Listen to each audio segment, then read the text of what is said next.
Cool. Let me just make sure everything's going live here, and then we can get started.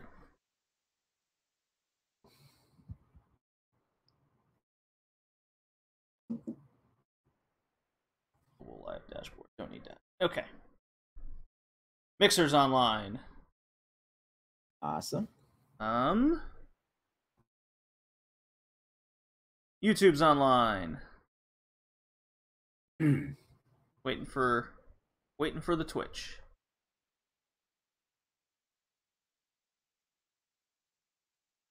Right after this commercial break. Oh yeah, has our commercial been played on any other casts? Yes, it has. Yes, it has. They could tell we like totally winged it. I was like, well, that's kind of the point. That's like basically what we do for the podcast as well. It's only slightly prepared for. Yeah, it's gonna be featured on the Trash Panda Watch Animes podcast, which is a one of the bigger anime podcasts out there. Cool. Yeah, it's on the Nerdum and Other Nonsense, Recovery of an Anime Junkie.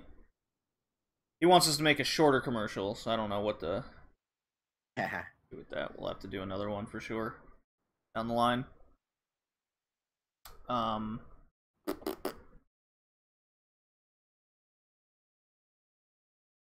There's another one I went to. Smack It Down, a wrestling podcast. Cool. Grapple Vision. It's got like 32,000 followers on YouTube or something. So there's some promise.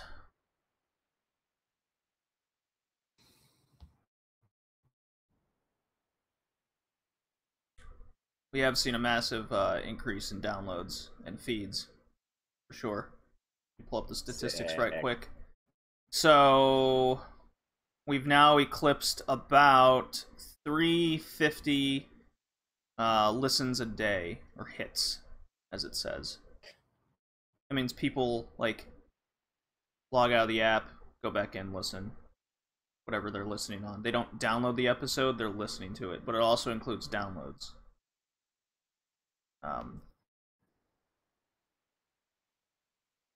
So I like to listen to them in my car.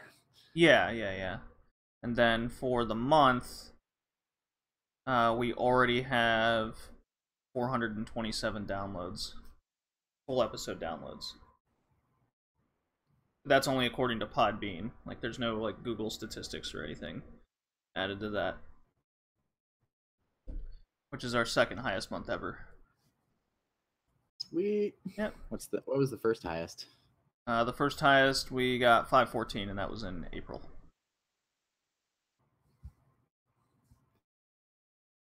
So. Yeah, which ones we covered that day?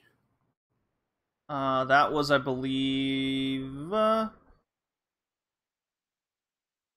female protagonists. I think.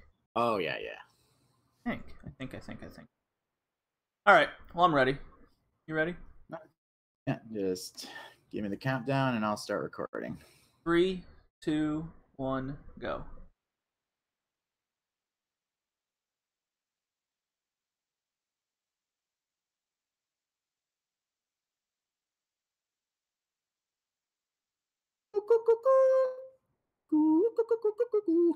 Good day, hosers. It's the Red Leaf Retrocast, the most Canadian podcast on the interwebs, eh? We got a lot to talk about today now that I've had a Tim Hortons coffee and my mortal bottle of maple syrup, igloos, hockey, curling, beer, beavers, plaid flannel shirts. Sorry, eh? Oh my god. That was the most Canadian thing ever, eh? Too bad they didn't make the World Cup just like America. Letterkenny is actually, Letterkenny's actually going to be on Hulu starting in July. All dressed chips. Toronto Maple Leafs. Okay, I'm not going to do the accent the whole time, just when it's funny. I wasn't feeling it at first. I was wondering where you're going with the bird sounds, but you got me in the end, Colin. you know what SCTV is, you'll recognize it. I don't know what SCTV. Wait a minute. Yes, I do. Kenzie. Yes, I do. I actually played baseball with one of the guys that wrote for the show. I believe it was that show he wrote for. He was I think it was. Awesome. Yeah. We got a good show. It's episode 23 of the Red Leaf Retrocast, Retrogaming Edition. I'm excited. My favorite podcast to record for each time. I mean, it is the OG Retrocast episode. And let's see, this was your theme pick today, and it was over... Games with Damsels in Distress. Damsels in Distress, which is funny, because we just did female protagonists where we talk. So now the women, or are they all women, are in trouble and they need saving. So good fun one. We've got a heavy variety of games, I must say, out of the 6 we chose this time around. Then we got a fun little discussion topics. Let's Go Pikachu / Eevee crossplay, PSVR at E3, and but we're gonna start this with a little intro as we do. And since E3 is hot, we're hot off it. Colin, since you're not on the Modern Gaming Podcast and you're a Kingdom Hearts fan, this is probably the best opportunity for me to pick your brain over what you thought of the whole event. Let's start with your E3 thoughts. Excited to see the different worlds they're going to bring in. I see they have Frozen, they have Tangled, they have Toy Story. Monsters Inc. Monsters Inc. Yeah. Pirates of the Caribbean was shown at the Sony conference. I'm very curious if they're going to have worlds be exclusive to Sony. I couldn't find a confirmation on it. It's just a feeling I have. I doubt it as well, but I wonder. They're mainly sticking to like Square worlds aside from the Disney worlds, because I noticed World Ends With You was featured in the latest Kingdom Hearts game. Oh, was it now? Dream Drop Distance. Oh. In your opinion, what is the best Kingdom Hearts game? A good question. For the longest time, I would say Kingdom Hearts 2, but I think by a narrow margin, I'm going to say Kingdom Hearts 1, because that's the one that really hooked me, and plus I feel like the gameplay is more solid in that game, more challenging. You think Kingdom controls Hearts 2's gameplay isn't bad. Controls are the biggest part. Maybe not in the original version, but in the HD re-release, they're a lot less clunky. Okay. Well, yeah, naturally. So what doesn't do it for you then with all the what would you call them, half sequels? Because most of them, including the mobile game, is considered canon, right? Yeah, and I've played all of them. So what is the difference between, say, 1 and 2 then compared to those? Because every time I ask this question to Kingdom Hearts fans, they never really say, oh, Dream Drop Distance is my favorite, or what have yous. Yeah, I have to admit that's not really my favorite either. It just feels like a rush job, and even and Tetsuya Nomura even admits it was a rush job. Oh wow! But it's still canon, and I don't hate it. It's just not my favorite one. As for the half sequels, they're enjoyable. They offer some really interesting insights, like 358 over 2 days. Roxas was up to in the year span between Kingdom Hearts 1 and Kingdom Hearts 2. Mm-hmm. Birth by Sleep, that's as important to the timeline as 1 and 2, honestly, because that's like Kingdom Hearts 0, basically. You understand more about what led up to the events of Kingdom Hearts 1 and onward. I find it's such a weird franchise because of all these half sequels. I can't think of another franchise that's even close to it in terms of trying to tell this very confusing story. Yeah, I admit it's pretty confusing. Or convoluted, but honestly, I'm just so invested in it that I don't even care. It's like it may be a task to really understand it, but when you do understand it, it's worth it. It gives you more enjoyment. That's my experience anyway. Well, you just got the not too long ago the the PS4 HD re-releases, the compilation ones. Was there 2 of them, or I think there's 3 total. There's Kingdom Hearts 1.5 that has the first game, Chain of Memories, and I think 358 over 2 days. And then had Kingdom Hearts 2, Birth by Sleep, and Recoded. I can't remember, but something like that. And then 2.8. I honestly can't remember all of the ones for that one, but it did have basically a semi to Birth by Sleep itself that focused on one of the characters who's trapped in the realm of darkness. It was basically a tech demo for Kingdom Hearts 3, and it looked gorgeous. Which was the tech demo again? 0. It's like Kingdom Hearts 0.5. Okay. Yeah, it was in the 2.8 compilation. I'm trying to like piece it all together because it's a lot of information because I was trying to explain this to someone. I go, because this is my major concern with Kingdom Hearts 3 going forward. There's no doubt in my mind it looks absolutely incredible. It's definitely a more childish franchise because of the whole Disney thing involved, but it is for all ages, for sure. Yeah. But with the story and how many other games you seemingly need to play in order to get this story across, I'm very curious how Kingdom Hearts 3 is going to appeal to new fans. You know what I mean? Is the Disney really going to be enough for them to just go, I'll figure the story out as you go? Yeah, that's kind of a good question. I mean, I started with the very first one back when it was more fresh. I think it was like a year before Kingdom Hearts 2 came out, which was only 3 years after the first game came out.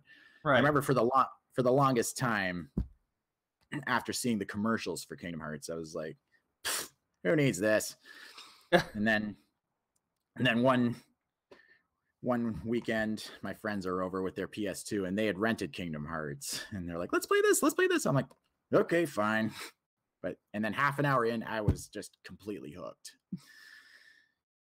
Yeah, the Disney like if you're a Final Fantasy fan like I was growing up, and just love Disney movies, like the game just totally appeals to you. It's like a video game fandom wet dream type situation. But as I said, the new I'm really worried for the new fans here because most of the fan base right now is people like you and me, Colin, where we grew up with those first like couple games. And if you so happen, like, if you're like me, the second game was fine. I wasn't totally into it. The first game was, I mean, my brother was much more into the Kingdom Hearts games than I ever was. Oh, yeah. And he was a bit younger, to be fair. But where I'm going with this is, there are people in their mid to late 20s now, early 30s. Are they still going to be the fan base for this game? I don't doubt there's still hardcore fans in our age. I think half the people have definitely come and gone, moving on with their lives. So is Kingdom Hearts 3 going to have... I'm very curious how, like, is there going to be a story prologue before you actually get the game going? To kind of run this all together? Because, I mean, that's what I wanted to see out of the Square Enix conference. But we didn't get that. We just got the same trailer that the Xbox showed. Yeah. That's really a good question. I mean, in games, they never really gave like a real prologue sum up. It was more like kind of a thing that's part of the intro sequence. You see like various FMV versions of what happened in the previous games leading up to it. It doesn't really go into any sort of detail. Oh, kind of, okay. I believe that's what happened in, say, Assassin's Creed 3. That's what it reminds me of, because I didn't play, I believe it was Revelations, which was the game in between 2 and 3. And there's that wild cinematic FMV where it's like, oh, you meet his father, and I'm like, when did that happen? Like, okay, I guess I'm just rolling with it. So that's what I get. That's what that reminds me of. Quite a bit actually. So just one more time to reiterate, what do you think is the mandatory half sequel to play after 1 and 2 before going into 3? In your opinion, Colin? I would Birth by Sleep. Birth by Sleep. There you have it, folks. Dream drop distance, but because that has some pretty important events playing out too. But and what system did Birth by Sleep come out? Was that a PSP release? It came out. It's part of the HD re-releases now, so you can play it on PS3 and PS4. Kingdom Hearts Birth by Sleep. That basically all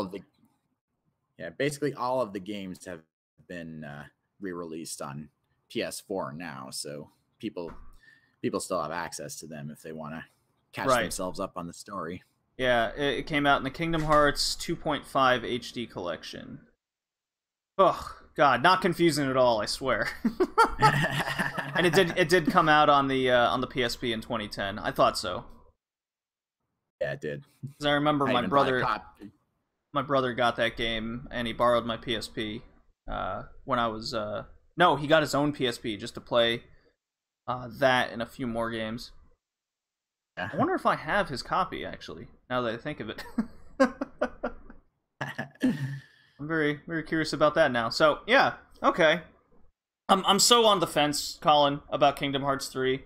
It's a franchise I want to like, but I've always, ever since I grew up and try to go, like, you and I were you tried to convince me to play it for just like the YouTube channel we were doing, and I was like, I can't. I think I got like halfway through Kingdom Hearts 1. I can't. The gummy ship section just drove me insane. The load screens every like 2 seconds every time you want to go to a different area because the areas weren't very big. It's definitely the HD fixer-ups, as I'll call it, probably does it justice. But man, trying to play that original, it just does not hold up anymore. Yeah, fair enough. Yeah, it's not for everybody. No. But what do you think about the gummy ship coming back for Kingdom Hearts 3? I don't have a big problem with it. I mean, it looks like it's doing the same thing that Kingdom Hearts 2 did with its gummy ship sections, and those were a lot of fun. They're basically like Sin and Punishment style rail shooters. Ooh, there's a name drop. Nice. Yeah, it's not so much Star Fox anymore as much as Sin and Punishment. There you go. So what did you think of the rest of E3, of what you saw? Like, what did you see exactly? What are your just general thoughts? And I'll just kind of keep quiet for a little bit here. Trailer for Final Fantasy VII Remastered, and it's looking pretty awesome. I mean, it looks gorgeous for sure, and the gameplay looks like a lot of fun. What little we saw of it, and it seems to be staying pretty faithful to the original game. Well, they dropped the original studio that was doing it, so that's why like it wasn't shown during the conference. They kind of had to start from scratch over again because of the new developer. That's kind of the situation there. Maybe it'll come out by 2025. Yeah, that's the other thing. Tetsuya Nomura was made the director of both Kingdom Hearts 3 and Final Fantasy VII Remastered at once. Oh God, yeah, that's not a task in itself. Jesus. Seems like he's focusing his efforts on Kingdom Hearts 3 for now. Yeah, don't blame him. Once that's done, we'll get back to Final Fantasy VII. Yeah, you know, I'd rather they do this right and take time. I know a lot of people are upset with Final Fantasy VII just kind of more or less being on the back burner right now, but it's such an important game to so many people that I'd rather them just slowly work on it over time, do it right, and if it's got to come out on the next console gen, so be it. Too. The other thing I saw at the conference was the spot for The Last of Us Part 2. Mm-hmm. That looks friggin' awesome. This sequence where Ellie's hanging out at the bar at some kind of little party gathering, and then yeah, it was the West Virginia hoedown, man. and then her girlfriend comes up and they start dancing. They kiss, and then it zooms in on the kiss, and then all of a sudden cuts to Ellie, an actual gameplay stealth section where she's basically cutting a swath through a bunch of guys, and so freaking awesome. And then as soon as that's over, cuts away from the kiss, and then you see The Last of Us Part 2. I'm like, sold. Yeah, it was definitely one of the winning games of E3 and how it was presented, for sure. It definitely stood out. Absolutely. Well, anything else you got going there? Got to be other games that piqued your interest. Not as far as E3, I'm afraid. Just haven't really had the time to watch a whole ton of it. But I have been playing a bunch of other games on my own time. Mm-hmm. Go on. I finished the B-sides of Celeste. Ooh. Those were balls hard. But I felt really after I finished it. Until the game tells you, now do the C-sides. I'm like, come on, guys! Yeah, it just gets worse. I wasn't gonna tell you about that. You're already making Shovel Knight look like a cakewalk by comparison. Give me a break. Kidding. Have you had the chance to play Curse of the Moon yet? Not yet, but I finished Shovel Knight. Yeah, that's your third like retro demake game you got to play now. Sure. And then I also started Metroid Fusion finally. Oh, look at you! I like that game. I'm quite a fan. Oh yeah. It looks and plays just like Super Metroid, which is friggin' awesome. And I really love the atmosphere it creates. It's like a type atmosphere. You're being stalked by a really powerful enemy, sort of like Pyramid Head too, now that I think about it. Right. Quite had a proper encounter with SAX yet, but I've been shown what it's capable of. It's basically full power Samus stalking the not so full power Samus. What do you expect out of the Metroid Prime 4? That was more or less put on the back burner itself for E3 and Nintendo. Because I'm on the fence if I truly want another Metroid Prime first person game, or do I want a 3D third person Metroid Prime? Okay, kind of change it up a bit. Yeah, I'm hoping they'll do the third person thing. I mean, I'm not sure how they're going to continue the story from here on out. I mean, corruption pretty much wrapped everything up pretty nicely, but at least as far as that storyline is concerned. But yeah, I'm actually kind of shocked they even said 4 instead of just kind of making a new 3D Metroid game, kind of just doing a new path. But it just seems like they're continuing, so I'm a little concerned, but hey, we got plenty of time to worry about that. The stigma of Other M, because that one was meant to be a deviation, and it didn't work out so well. Oh, just people bitching about her Samus talking. I didn't hate the game at all. I thought it was fine. I truly believe that's also the same people that hate Ellie for being a lesbian. or they're women in Battlefield 5. Like I just think people want something to bitch about, truly. That seems to be the trend nowadays. Yeah. So what else you got? Oh, I've also been playing a lot of Uncharted 4. Okay, how far are you in that now? I've gotten past the bit where you interact with Elena again, and now he's going to the island with his brother. Okay. So far, the game is really fun. The environments are gorgeous. Oh, absolutely. It's one of the best looking things on the PS4, for sure. I didn't get my my special edition PS4 for nothing. Nice. Like, I loved Uncharted 4, and it's my least favorite Uncharted game. Oh yeah. Yeah, there's a section in the game, I believe it's like chapter 16 or whatever it was called. I absolutely hated that entire chapter.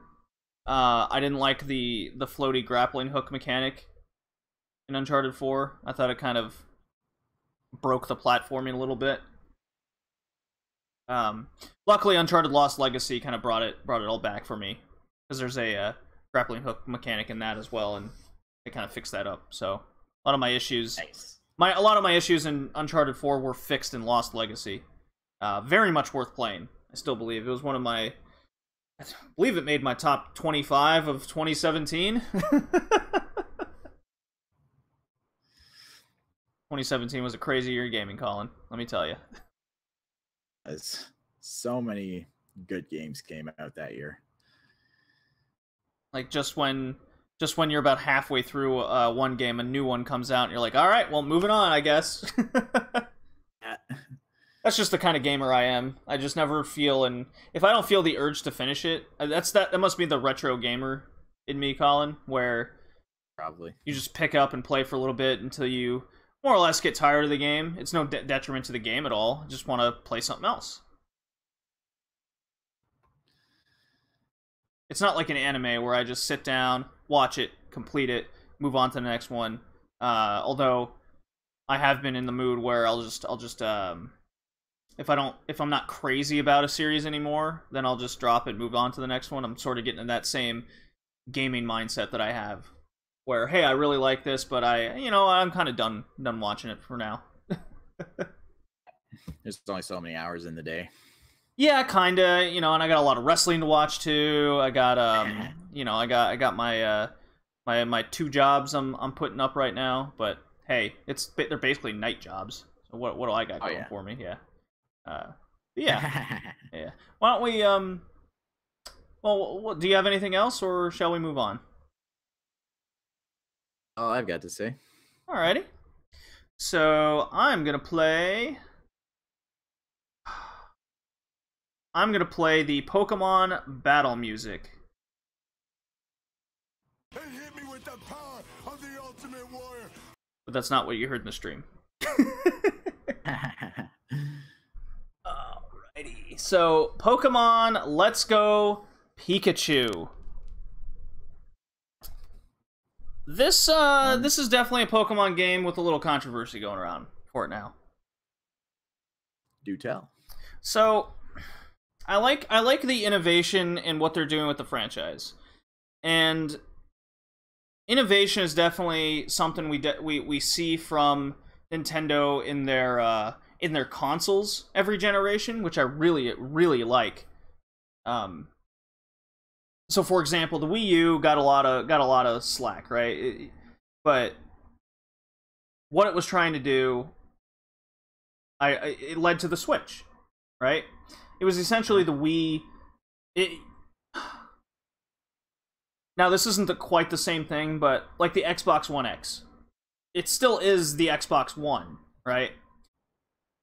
But the upgrade is so massive, you might see it worth getting. The way I looked at the Wii U was it's now Nintendo in HD. The gamepad, there was a lot of cool things. Quite a few games, Colin, that we experienced that where it used the gamepad. Sometimes in a good way, sometimes in a bad way. It's all there. So there is an innovation. I'm very happy to see the Pokemon franchise go in a new direction. Throw some new ideas out there. And they have said that Nintendo has said that a mainstream Pokemon game will be coming to the Nintendo Switch in 2019. Take that with a grain of salt. I will, anyways. So this Let's Go series is a play on the Pokemon Go mobile game, the massive hit that it was for at least that first month. Where when I was living in Toronto, there was that huge gathering by CN Tower, and there was police there. Like, what's going on? It's just a mobile game. People hang out in the park like crazy. Met tons of people playing Pokemon Go. But it's a mobile game at the end of the day. I was over it in like 2.5 weeks to a month total. Oh yeah. So I'm gonna play the trailer here in the live stream, and so if you get the game, no, it's coming with a peripheral like Pokeball controller, which I really like. That's super cool. Like, people are gonna buy 100 of them. You know? Yeah. Really cool idea where you can you essentially play the entire game with just this Pokeball with the analog stick on it, and you can catch Pokemon using it. But one of the major concerns I have is there is no battling in it unless it's against a trainer, right? Oh yeah. You only you basically throw berries and shit. So just like Pokemon Go, throw your berries, use a motion control, and on the mobile device it was flip your fingers. So now this time you're using the motion controls of the Joy-Con to catch them. And then if you see a trainer in the game, as far as I understand, that's when you battle. And to me, I'm kind of worried that it's going to be the exact same battle mechanic as in Pokemon Go, where you're like fighting another trainer and it's just watch your Pokemon throw some attacks out. Oh yeah. Yeah. Well, no, okay, I'm watching the trailer now. It looks like there's actual attacks. But it looks very lackluster. Oh yeah. Based on what I've seen. The game looks gorgeous, don't get me wrong. From the screenshots I'm looking at, yeah. But man, there's just so many. I don't think this is going to be a game for me. This is going to be built off some sort of interactive experience and connecting it to Pokemon Go. Try to keep Pokemon Go going. It's a mobile game. It makes a lot of money for Game Freak and Nintendo. I don't think there's going to be enough there to keep me invested as a Pokemon player. What are your thoughts? Based on what you said, it seems like more of a gimmick than anything else. I mean, maybe it's an introduction to what the new mainstream version could be capable of as a feature. Yeah, maybe. Like Pokemon Go itself, it's more of a gimmick. Absolutely. If you get the the Pokeball controller, it comes with Mew. So, like, I'm really worried that that's gonna break the game immediately. You know, like the strongest Pokemon ever. Pretty much. So the game comes out November 16th. It's basically a remake of Pokemon Yellow. I really like the idea of Pikachu kind of hanging on the character's back and head. If it was me, I'd get Eevee. Just because there's more options to that. Gives it, I guess, some sort of replay value, but I don't know. It's definitely gonna, I think it's definitely gonna jive more with a much younger audience than, say, people like you and me, Colin. Probably. I haven't really played any Pokemon games since Yellow myself, so. See, Pokemon Sun and Moon was definitely I feel like it did a lot of innovation to the mainstream franchise, and it brought back a lot of the old Pokemon. Definitely changed it up. It's so. I'm having a hard time finding the words, but I think it kind of goes without saying now how we feel. I think it's gonna miss a lot of what grabs people to Pokemon. It's just gonna be a collect 'em up game in the end, just like Pokemon Go. Yeah. Yeah. Yeah, I agree. If you've already played the original red, blue, green, yellow, any of those, you've played this game already. right? That the motion controls. Yeah, well, I mean, I like the idea of like throwing a Pokeball to catch him, in the Switch version. That just seems really cool. I like that idea. So, I don't know, let's go Pokemon Let's Go. I have natural concerns for it. I don't doubt it won't sell well for sure. I think it'll do just fine. But I'm definitely not gonna get it for sure. It is not a buy for me. Yeah, So nothing's really go on. Nothing's really making it a must buy for me either. Not just because I don't have a Switch. Yeah. Well, our next topic here is is crossplay. This is something that's come up in the news now because Fortnite launched on the Nintendo Switch, crossplay with PC and Xbox One, or just Xbox in general, whether you're on the PC or the system itself. What is your opinion on crossplay? Because that's coming up more and more with gamers. I mean, with the way things work nowadays, you're basically already paying whatever company for the ability to play online. With PlayStation, it's PlayStation Plus, with Xbox Live and Nintendo Online service. Mm-hmm. It doesn't make a for the game, for certain games that are like multi-platform. It doesn't make a difference to me, or maybe even, or it shouldn't make a difference to the companies either, what platform they want to play on, whether one's more convenient for the other at a certain point in time. Okay. Still getting money for being able to play online. And then for something like Fortnite, if somebody wants to play it on their Xbox at home and then maybe on their Switch on the go, then I think that's a fair thing to do. I see what you're saying. That is a very good point, though. You're already paying for an online service, no matter what. If you eventually Nintendo Switch, PS Plus, Xbox Live. So yeah, I've never given two shits about crossplay in my life. I'm just not an online gamer, and if I do play online, all I expect is there to be quick matchmaking. That's all I ask if I ever do play anything online.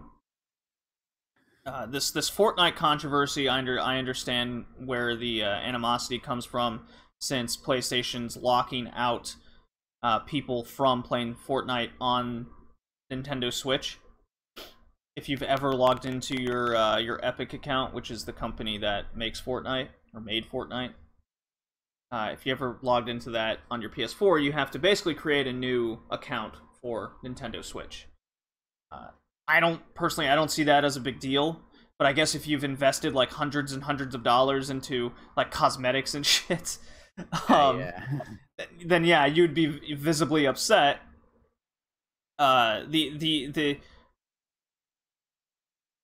If you truly like the game, then you'll just, and you have a Nintendo Switch, you'll just create a new one just for that. I feel the issue I had with PlayStation was there was no warning, but I guess since Nintendo they just like, hey, Fortnite releases today. Oh, surprise! I guess PlayStation's like, oh shit, oops. We knew it was coming, and you can't do that because we don't care about crossplay. We're PlayStation. Basically, play on our system or create something new. I get it. I do get it from a marketing standpoint.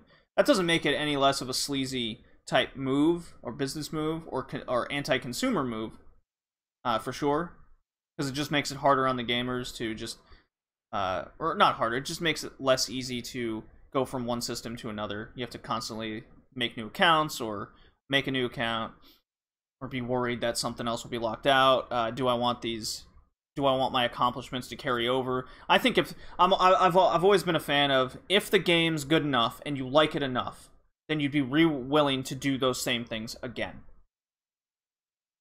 right? Yeah, yeah. Although it would still be a real pain in the ass to have to start all over if you, like you said, just invested a ton of hours into a single character, and then you can't play it on a certain system. Yeah, it's pretty funny that Nintendo is the one that's advocating crossplay after all these years. But this topic came up when Rocket League, was huge, and PlayStation again was like, no crossplay, whatever. If you like Rocket League and you play it on the PlayStation, then you'll just play with the PlayStation community. Like them not allowing crossplay just makes their community less and makes the game fizzle out that much quicker because it's an online-oriented game. Yeah, that's true. Yeah, I think in that sense, it would make more sense Sony to allow crossplay so that the game will last longer. People who basically only pay for the online play feature to play Fortnite. Right.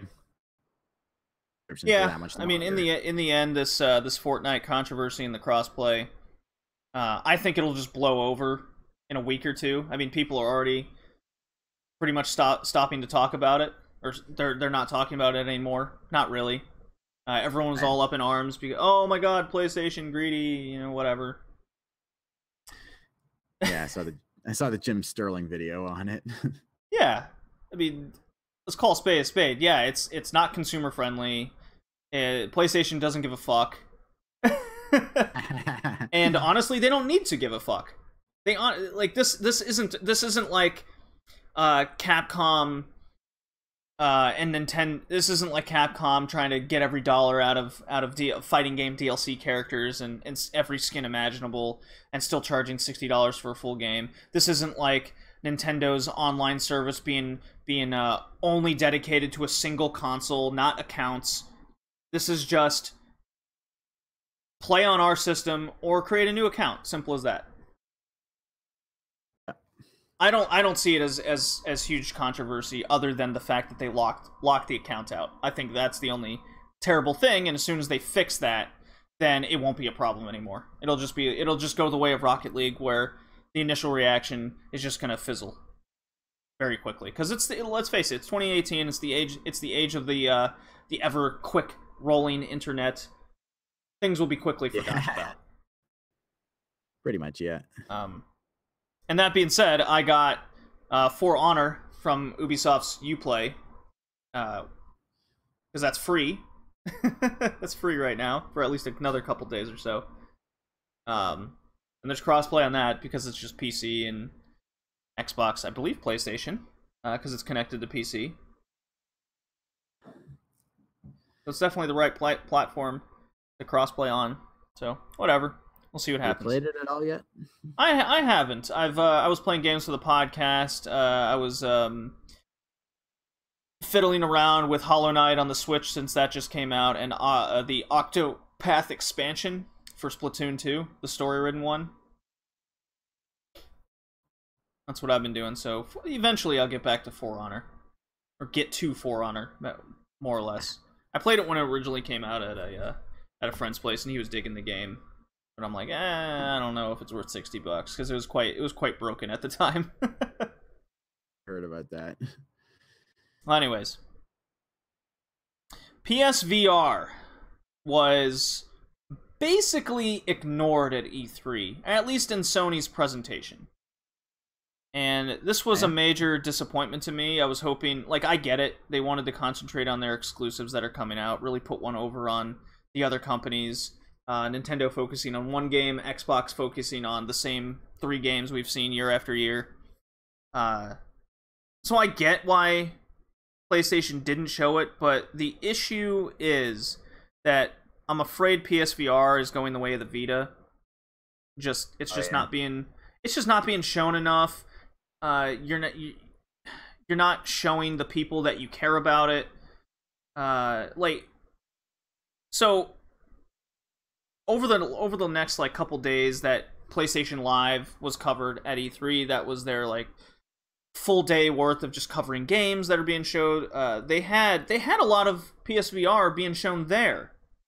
So that kind of makes the consumer search out your product instead of the other way around, where it's the marketing is getting you to be aware of the product and be excited for it and then search it out, right? That was a major fault I saw with PlayStation Conference, since PSVR is such. I mean, Colin, you've played PSVR with me. What is your take on PSVR? It's definitely a lot of fun. I mean, it's not as accessible for a lot of people as just regular Sony stuff, because not everybody has that kind of money. But what they're doing with the VR and with stuff like Star Trek Bridge or Super Hot, which I just bought Super Hot from Europe, hard copy. It was only $20. Nice. Yeah, I'm excited. That's coming in the mail. And I bought for $5. I got a hard copy, another one from Europe, because PlayStation isn't region locked, but you can't buy DLC if you have the hard copy. Well, I never buy DLC anyway, so it's not. It's a mystery game. We're in like this first person ghost view, watching. It's like a game. It's like Clue. You're going. Oh yeah. You're going room to room to try to figure out the murder. So I was like, that game sounds exactly like something I'll invest 2 hours in and be like, ooh. But yeah, go on, Colin. I'm sorry, I interrupted you. As soon as you said Super Hot, I was like, I got it. I finally got it. Incidentally, I got a game in the mail about a week ago. It was a Lunar Silver Star story for the PS1. Ooh. Just something I randomly came across that kind of caught my fancy. It's just got that late 90s, early 2000s sort of anime style to it that kind of caught my eye. If I'm not mistaken, I believe Lunar came out on the Sega CD. Lunar game. Let me see here. Bear with me here. Lunar series. I know it's an anime-oriented. Yeah, it did come out on the Sega CD. That was one of like the major franchises that launched the Sega CD. Yeah. And then I got the PS1 version. That's maybe it's the second one that's like super expensive. Yeah. Anyways, go on. I haven't gotten to play it yet, but the back cover of the jewel case is very interesting. This sorceress character holding her hands up high, and then in front of her is this giant tower basically breaking up. But the interesting part is she's wearing a very lewd outfit, and naturally it's butt is basically in your face though from the angle it's showing. Well, it needs to be in your face. Lunar. Let's see how much these games go for. As you so go back to VR real quick. Yeah. So gonna mention Until Dawn Rush of Blood. That's another fun experience. And let's not forget Farpoint. That actually showed that good stories could be told in a VR game. Right. Like I said, it's not as accessible as regular PlayStation games. It's hard to say if it would have the kind of staying power do, because that it can be a pretty nauseating experience for certain people who are more sensitive to motion sickness. And I hear you. Yeah, like my buddy Alex, we played a bunch of PSVR, and the one game he couldn't play was Sprint Vector. Even though that game has the locomotion controls, which is a very real solution to a lot of the motion sickness. Some people just can't keep up with the latency of the visuals. Kind of essentially tricking their body into think it's moving. But man, as soon as that was introduced, the latency is definitely vastly improved since the initial games that came out. for sure. I got Wipeout, Omega Collection. That's a PSVR game, and that's just utterly fantastic. I thought, here we go. This is going to be the experience where I get super sick. Not a once. So that's just me. I'm very happy for that. But let me just go over some of these games, because I believe PSVR needs to stay. I'm a big advocate for it. I love supporting it. I see it as a separate console altogether, honestly. Just because it's such a unique experience. So just a few games that were shown off that have already either been announced. Beat Saber's coming late 2018. That's basically you're holding lightsabers, and it's a rhythm game. Nice. Really cool. You would love that game, Colin, for sure. Star Child, which is a like a platform adventure game, 2D. That's coming December 2018. Super excited for that. That was announced at last year's E3, and it still looks fantastic. Female character. It looks like it's very story-ridden. Super cool. So in the order that, at least for the conference I saw, was they started with a game called Evasion. Oh yeah. That sounds pretty cool already. It's a first-person shooter with locomotion controls. So there you go. That's where you move your arms to move the thing, or you move the controller up and down. Just any sort of action in your body to make it think like it's moving really helps take down the possibility of motion sickness. It reminded me a lot of the environments reminded me a lot of Farpoint, but the key to the game is each area you shoot enemies in the air, and the enemies move sort of like this Galaga or Galaxia type movement. So you'll have a group of enemies in a line, and they'll kind of come at you in a snake type form, and that's how you sort of take them out, and you keep moving on. So I thought that was a really cool touch. It's almost like a shoot 'em up mixed with those old arcade style gameplay. I'm definitely keeping my eye on that one. I'm not totally sold. It still looked a little slow, but as you know, when you play a VR game as opposed to watch it, it's a totally different experience. It's just night and day. Yeah, I still remember when I played Batman Arkham VR the first time. Everything just looked so freaking cool. Yeah, a game where you're just standing there, essentially, you're just looking around. Like, okay, this game's awesome, and I'm doing nothing. Just doing stupid shit, like, look at all my batarangs. Click, click, click, click, click, click, click, click. Or throwing test tubes at Alfred. Right, yeah, exactly. The next game that was shown was a game called Firewall 0 Hour. This was a SWAT team-oriented game where you're going through maze-like corridors, in and out of doors, in and around hallways. It reminded me a lot like an old Rainbow Six game, not Siege, but now it's in VR. My worry of this one is it seems to be online-focused, online-only focused, and those games just haven't done well in VR.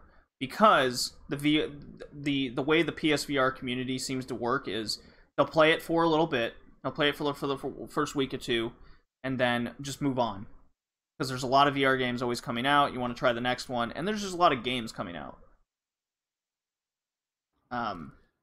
So I'm a little worried for that one.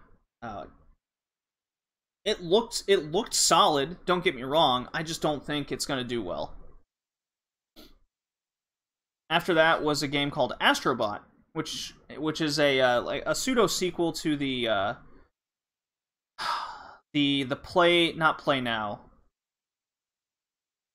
It was a free game, a free puzzle game, puzzle platformer and mini games featuring this kind of astro robots.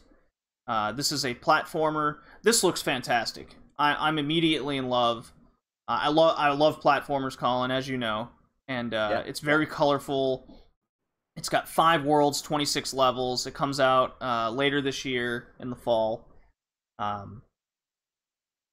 It looks like it looks really smooth. It looks good. It looks like a solid little platformer game.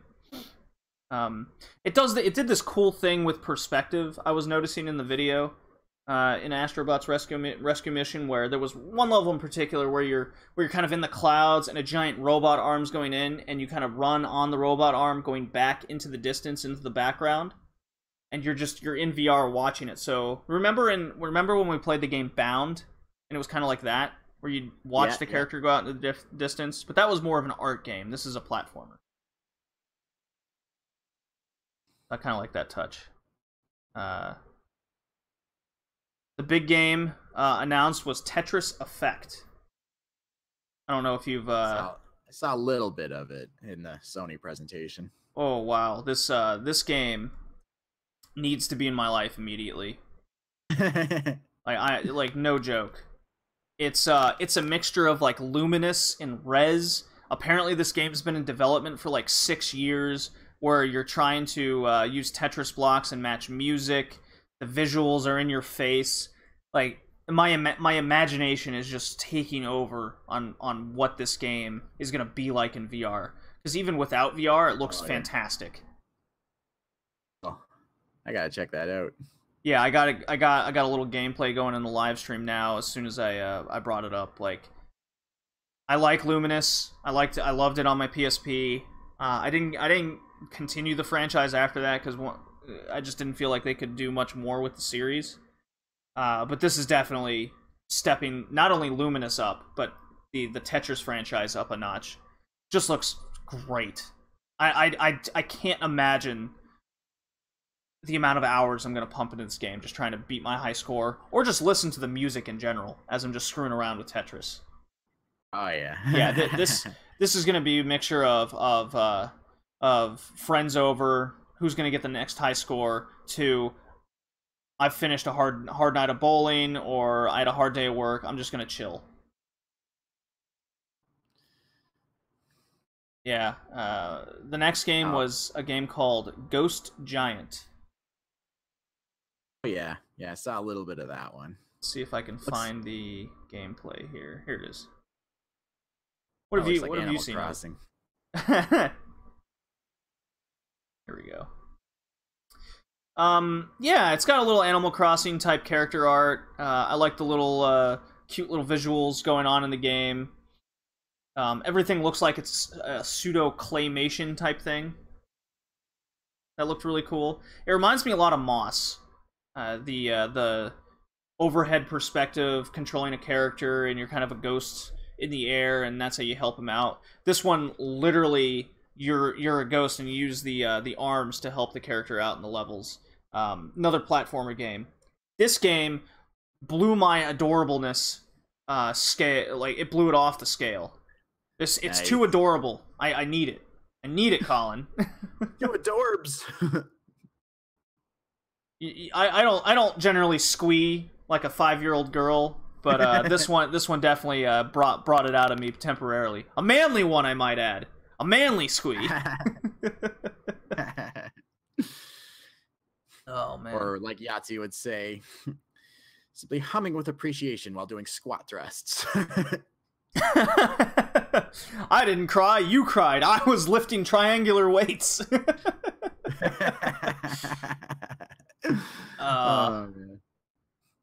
So out of the games I've named, well, I'll just finish off the last two real quick here.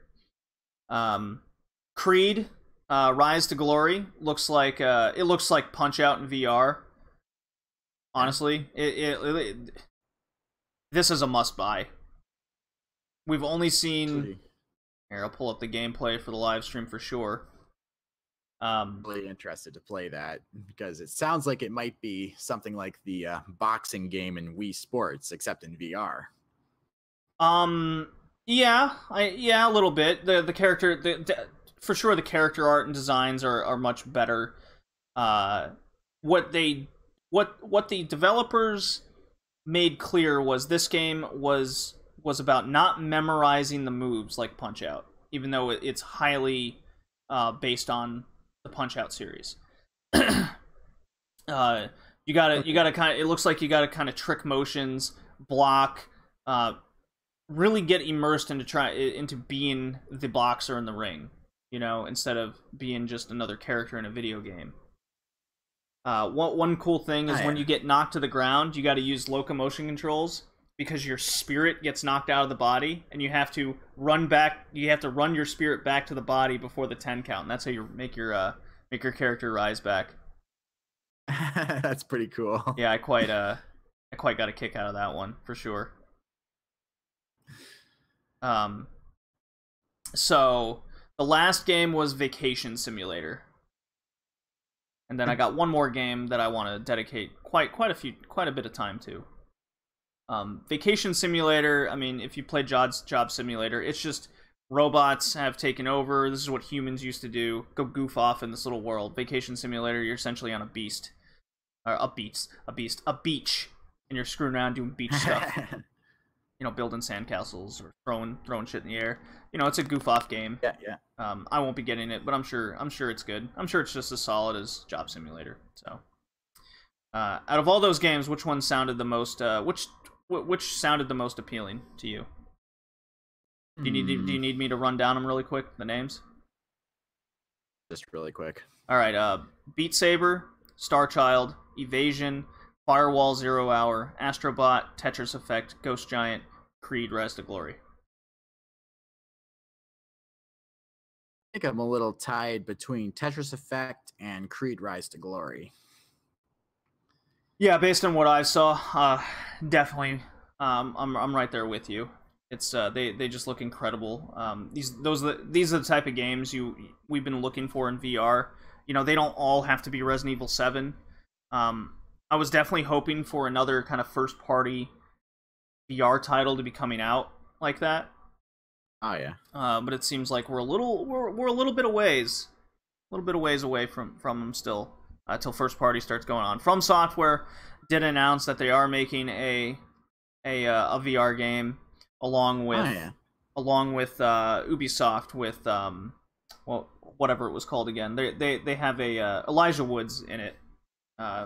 Kind of this horror type experience, so pretty cool stuff. I just want to quickly add to my thoughts from the beginning. I feel like once the technology is made available for like full body motion control and force feedback and being able to move your feet on an omnidirectional treadmill, if you've ever seen the movie Ready Player One, you'll know what that looks like. Sure. I feel like that becomes available, then the possibilities for VR experiences would really, really open up then. Yeah, I feel like something with HTC Vive is made for that already. And I've seen videos of treadmills existing, but I don't think the technology is quite there yet. Like, for a consumer base. Even if it is there, it probably isn't affordable at this point in time. Right, that's what I'm saying. Yeah, go on. That's basically all I've got to say. You were gonna mention one more thing? So, the gameplay I have in the stream going here now is one game that is either going to be the next innovation in gaming, or it's going to flop hard and it's going to make me sad, because it's called Dreams. It was the only VR game that we got a hint of in the PlayStation conference, and it was a little presentation in between each game they were showing, where a created character in Dreams or a created little presentation was the segue into each new game. But they didn't say specifically it was Dreams. And this is a game coming out this year. And what Dreams is it's essentially a game in a game. Think of Mario Maker, where you can make your own Mario levels. In Dreams, you can make anything within the limitation of your own imagination. You can make your own platforming levels, you can make your own music, you can make your own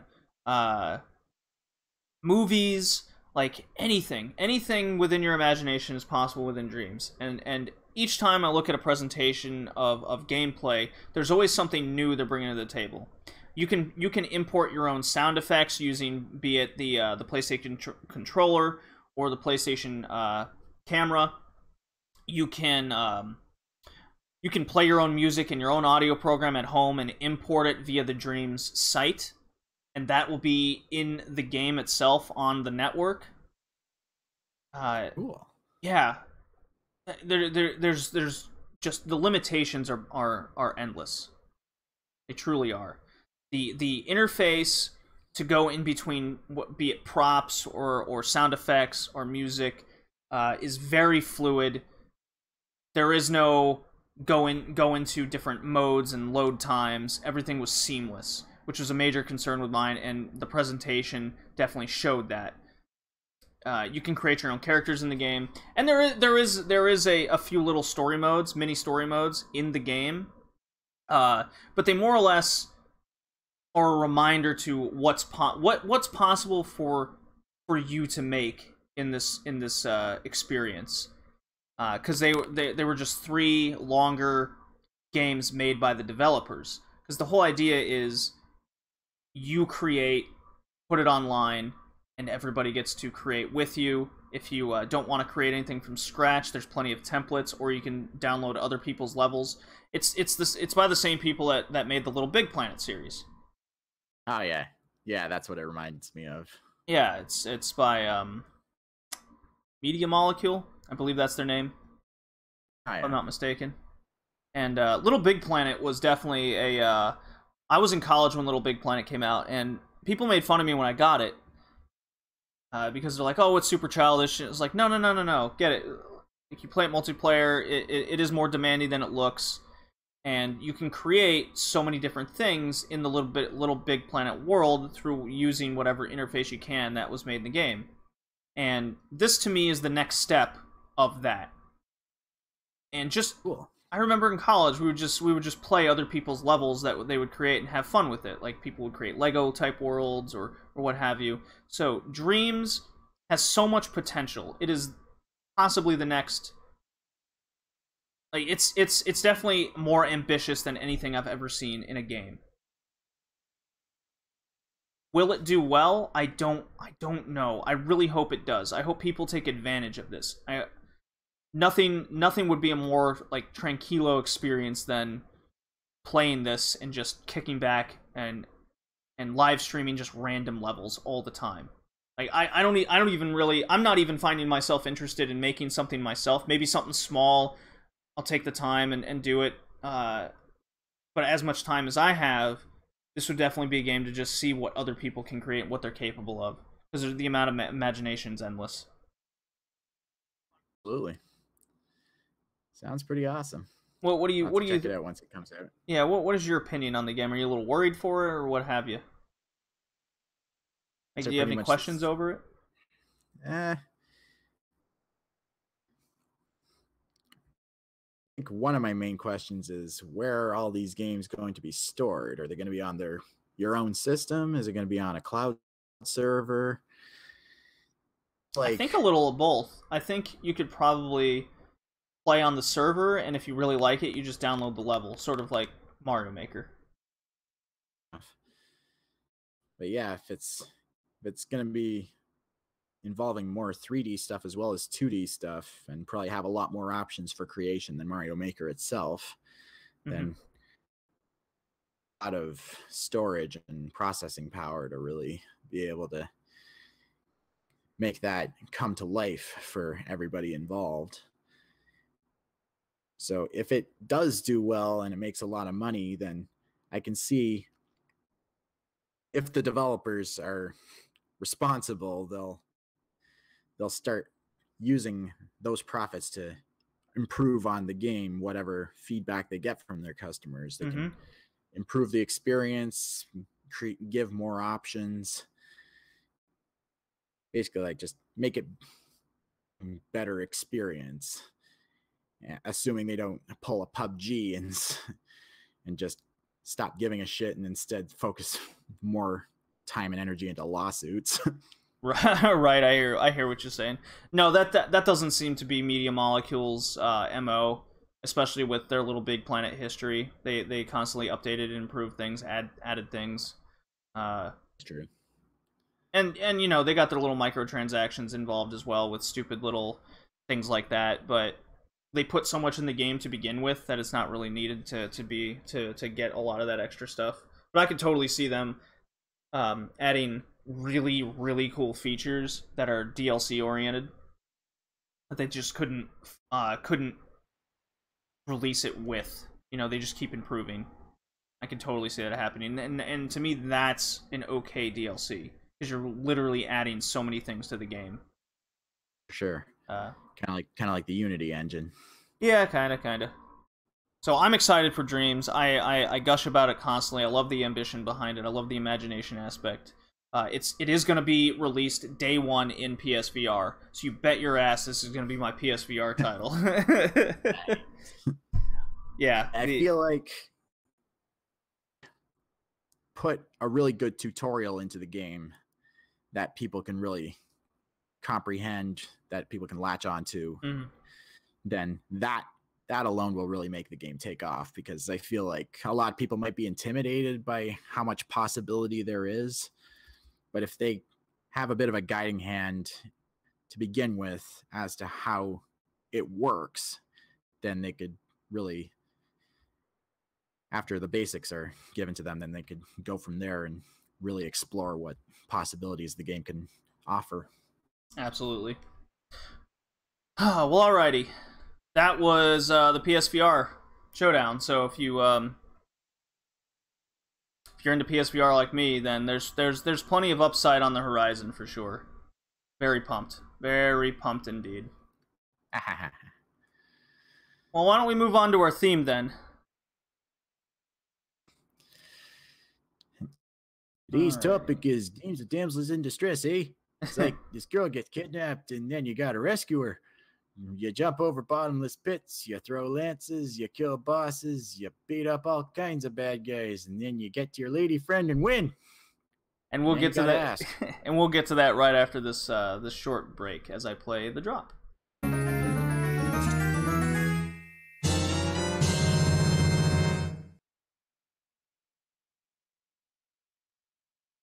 And we're back. Alrighty, Colin. Now, people may be wondering, why did I pick this specific topic? Sure. Two reasons. One, it's a pretty ubiquitous goal for a lot of early video games, most especially Mario and Zelda. Although, like I said before, there aren't going to be any Mario or Zelda games featured on this particular podcast because obvious. Right. So, I just felt like it would be fun to talk about, regardless of what certain internet personalities might have to say on the matter. Mm-hmm. I hear you. And two, I've always had something of a soft spot for this trope. I know. Call me sexist, call me chauvinistic or misogynistic, tell me I'm objectifying or dehumanizing women. I don't freaking care. I can't help it. I like what I like, even as far as 6 or 7 years old for me. No, I mean, yeah, you're absolutely right. It is a theme and goal in many early games where it's just kidnap the girl, go get her back. Very simple. I don't see it as totally chauvinistic. Not really at all. It's just a simple plot and go save her. End. We're done here, kind of thing. I mean, it's not like the trope is bad in and of itself. It's more like how it's executed. I mean, for instance, you've got April O'Neil from the Ninja Turtles. Right. She gets captured a lot, but she still had enough character and personality that you want to see her safe in the end. Right. And she still actually does stuff. And sometimes the damsels will rescue themselves, like Yuna and Tifa from Final Fantasy, or Madison Page in Heavy Rain. Yeah, I even see a in the new game Detroit Become Human. There's female characters and they always seem like they're in distress. If executed well, then you feel for them, and that's more or less, I think, the objective to these games is you want to save them. you want to reach that end Absolutely. goal and see them safe. So, as far as Mario games are concerned, it seems like lately the whole trope has basically become a parody of itself. I tend to feel more of a tongue-in-cheek vibe with recent Mario games than past ones. right. I hear you.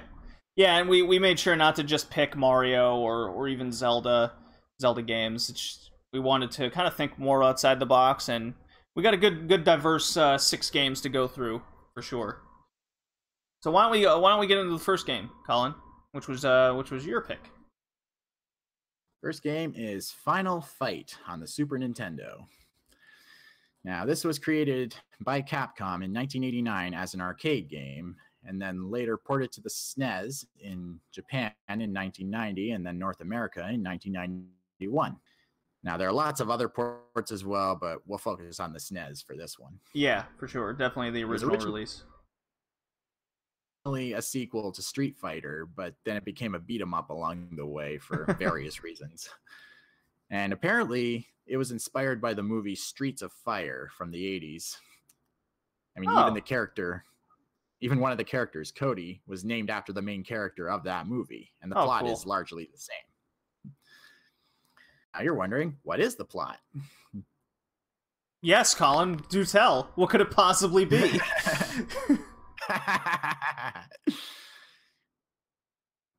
A new mayor has been elected, Mayor Hagar, who swears to clean up the streets of Metro City from crime.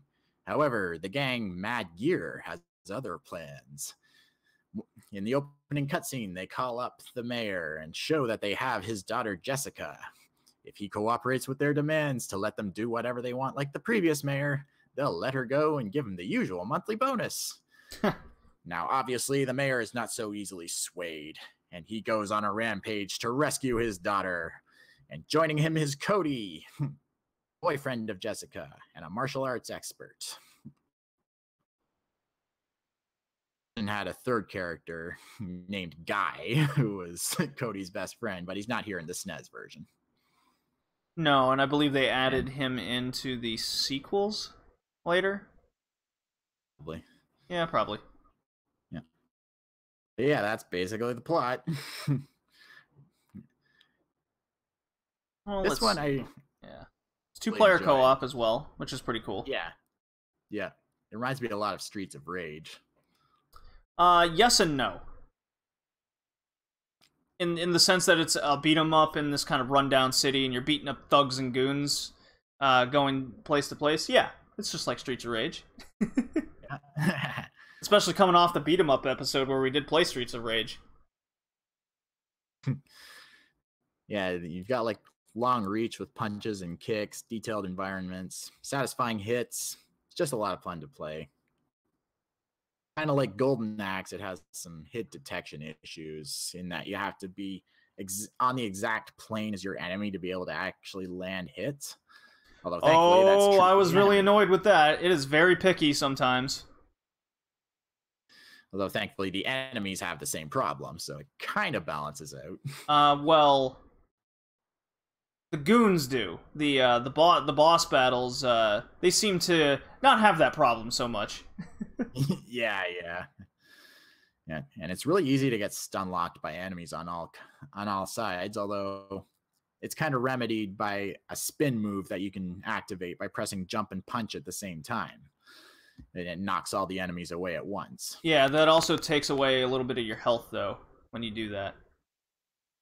True. So I found myself accidentally getting stun locked. I'd press the button. I would clearly lose health, but it wouldn't activate because I was stun locked. And then it would go, and I lost a little bit of health yet again. I found that kind of annoying. I found the sprites just utterly fantastic in the backgrounds. Holy crap, that was good. I was so impressed. Like, this is a great example of graphically what the Super Nintendo was capable of. It looks like a Genesis game, really. Better than that, I would say.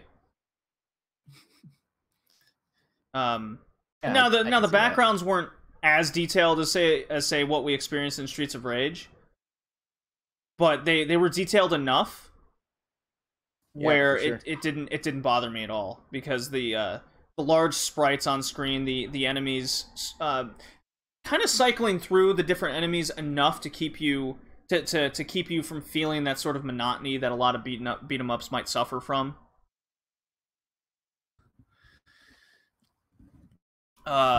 What did you feel? I mean, you mentioned the stun lock, and the having to hit enemies on the same plane wasn't very forgiving. What were some of the other issues you found with the game?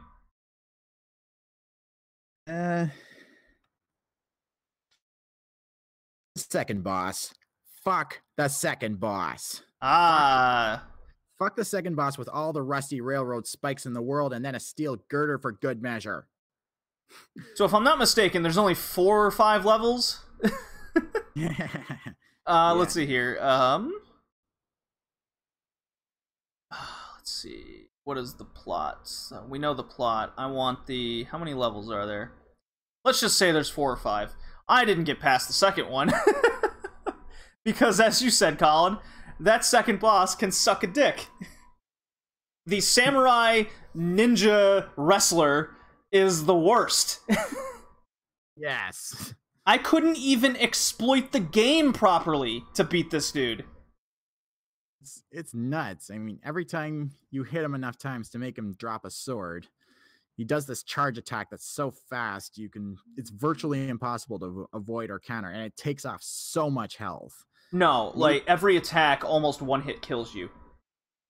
And plus, the timing on it is so random, you can't really predict when he's going to do it. Sometimes he delays a couple seconds after the combo. Other times he does it like straight after, and then you can't react at all. Yeah, he immediately would pop up. Just totally unfair. It was game breaking, honestly. It really was, yeah.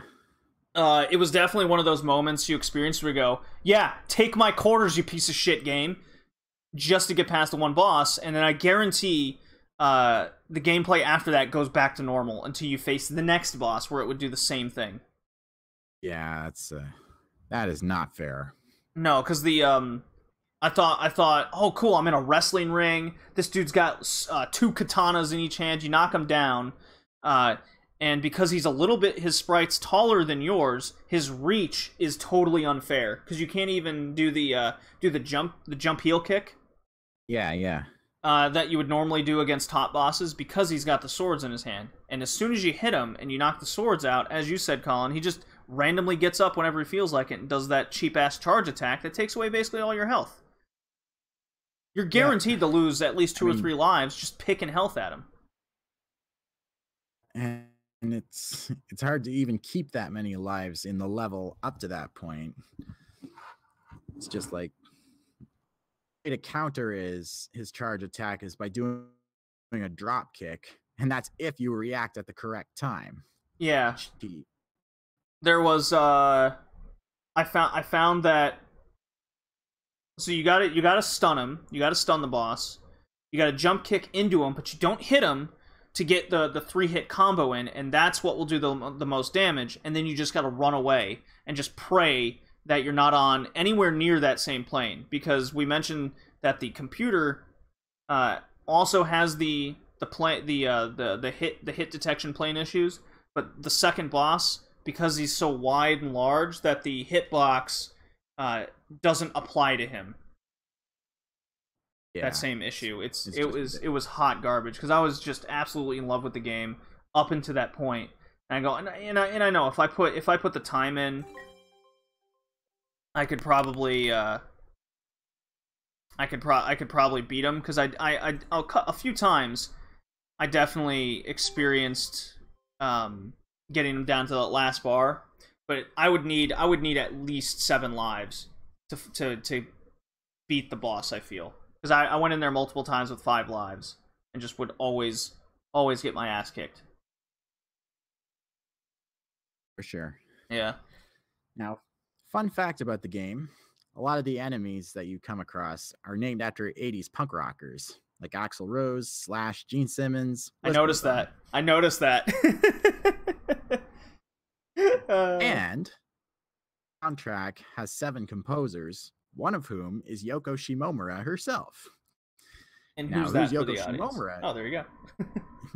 Who's Yoko Shimomura, you might ask? Why, none other than the composer for the soundtrack of the Kingdom Hearts series. She's also done a crap ton of other game soundtracks as well, such as Mario and Luigi Superstar Saga, Xenoblade Chronicles, Parasite Eve. The list goes on. Wow. But enough of that. But enough of that tangent. Back to Final Fight. Yeah, I mean, I got really nothing more to say about Final Fight. It's a fun game, but a game-breaking second boss. It's not fair at all. No, unfortunately. But yeah, it gets a pass. It gets a pass up until that point, for sure. Absolutely. I agree. Yeah. All right. So what's our next game, sir? Is Donkey Kong Country 2 Diddy's Conquest. I picked this one for Damsels in Distress because, hey, even this one can be equal opportunity with genders because Donkey Kong is the damsel this time. I've been wanting to play it properly for years. I played the shit out of Donkey Kong Land 2 for the Game Boy as a kid because that was what I had access to, but I always wondered how the Game Boy version and the SNES versions differed, besides the obvious. Right. Now, this game came out in November of 1995 on the Super Nintendo, developed by Rareware and published by Nintendo. It was apparently re-released later on the Game Boy Advance in 2004, though I never heard about it myself at the time. Now, the background story for this game is an interesting one. It involves Shigeru Miyamoto being a real jerk about Rareware making Donkey Kong Country look so good compared to the other Super Nintendo games, and also being salty about their redesigns of characters he created going into Yoshi's Island. To quote what he said about, I'm getting a lot of my information from a Fact Hunt episode from Guru Larry. Basically, 4 times Shigeru Miyamoto was an asshole. That's pretty funny. Yeah. To quote what Shigeru Miyamoto said about Donkey Kong Country, it demonstrates that people will put up with mediocre gameplay as long as the art is good. End quote. Oh, he thinks Donkey Kong is mediocre gameplay? Interesting. Which I do not agree with. No, not at all. Actually, I don't think so either. Now, bear in mind that there hasn't been any innovation really in the Donkey Kong franchise since I think the second one. Now that we've played it, because I love Tropical Freeze, but it feels like the exact same game, and we're what 25 years out now, or 20 years out. Yeah, at least. And then, thanks to Miyamoto's attitude, Rareware decided to flip their own proverbial bird right back at him by basically removing Donkey Kong himself from the sequels. He's the damsel for this game and also in 3 alongside Diddy. Yeah, we played 3 in one of the earlier podcast episodes, and we didn't really like 3 with what it was doing. Let me see what episode that was as you continue talking about the game. Now, this feud is also, at least in part, responsible for what transpired to turn Dinosaur Planet into Star Fox Adventures, but I don't have all the details on that because that's not what we're here to talk about. Episode 9 is where we covered Donkey Kong Country 3, second sequels. Cool. Yeah. Right. Vastly different game compared to what I experienced here in Donkey Kong 2. Not in a good way. Nice. But yeah, as for the game itself, it's more or less the same as Donkey Kong Country 1, but with a few extra gameplay additions that really opened up possibilities, like Dixie's helicopter spin, where she basically uses her ponytail to glide through the air. Mm-hmm. It can and a way of jumping along gaps. To have one character stand on the other's shoulders, and then the bottom character can throw them up to a hard-to-reach area, or even a bonus barrel that'll get them to a bonus level, which I thought was really cool. I agree. Those are super fun. When you even the bonus levels that seem to be hidden on each one. I really enjoyed those. Is that when you switch characters in this game, the trailing character will literally boot the other one out of the way to take the lead. Whereas in the first, it was more like a wrestling tag in. Right. Yeah, now of, that you mention, I do remember that. See what that basically shows what kind of relationship Diddy and Dixie have. Sibling rivalry. But, yeah, there was a lot of cool things you can do in each level with using various boxes or items to kill enemies. Sometimes there'd be a cannonball to get to take to a cannon itself to activate a shooting you in the air. I really liked the added gameplay mechanics of the sort of making them feel like a tag team, and that was also your life. If you get hit once, the character dies. If you get hit twice, it's game over for that level. I really liked the placement of the checkpoint system for each level. I thought that was totally fair. It brought a lot of challenge at the same time to each one. Thought it was handled quite well. Oh yeah, nice. That's not to say that the game didn't have plenty of flaws at the same time. I thought the save system in place was pretty brutal. Yeah, it's kind of the same as Donkey Kong Country 1, but it still didn't allow much in the way of flexibility in terms of getting through the levels. Yeah, so what I mean especially by that, when you first start a world. Yeah. Oh god, that is harsh. So one immediate gameplay thing I would improve upon would, if you get to a new world, you're allowed a free save. You just beat a boss. Yeah. But you still have to play like another level or two when you get to the new world to reach that save. The game does the way the save system works is same thing with the travel system is there's a member of the Kong family. There in this case, in the save system case, you have Granny Kong or Cranky Kong. No, Cranky Kong was like the hint guy. We'll call it Granny Kong. When you eventually get to her in a new world, she'll give you one free save. Every save after that will require at least 2 coins. And the way you get coins is randomly placed along the levels. Well, of course, when you get to later levels, it's much harder to find and get the coins. If you so happen to get a game over, all of your coins you've collected to that point disappear. Yeah, that's a pain in the ass. When I found that out, I go, okay, I have 16 coins. I guess I should save before going on.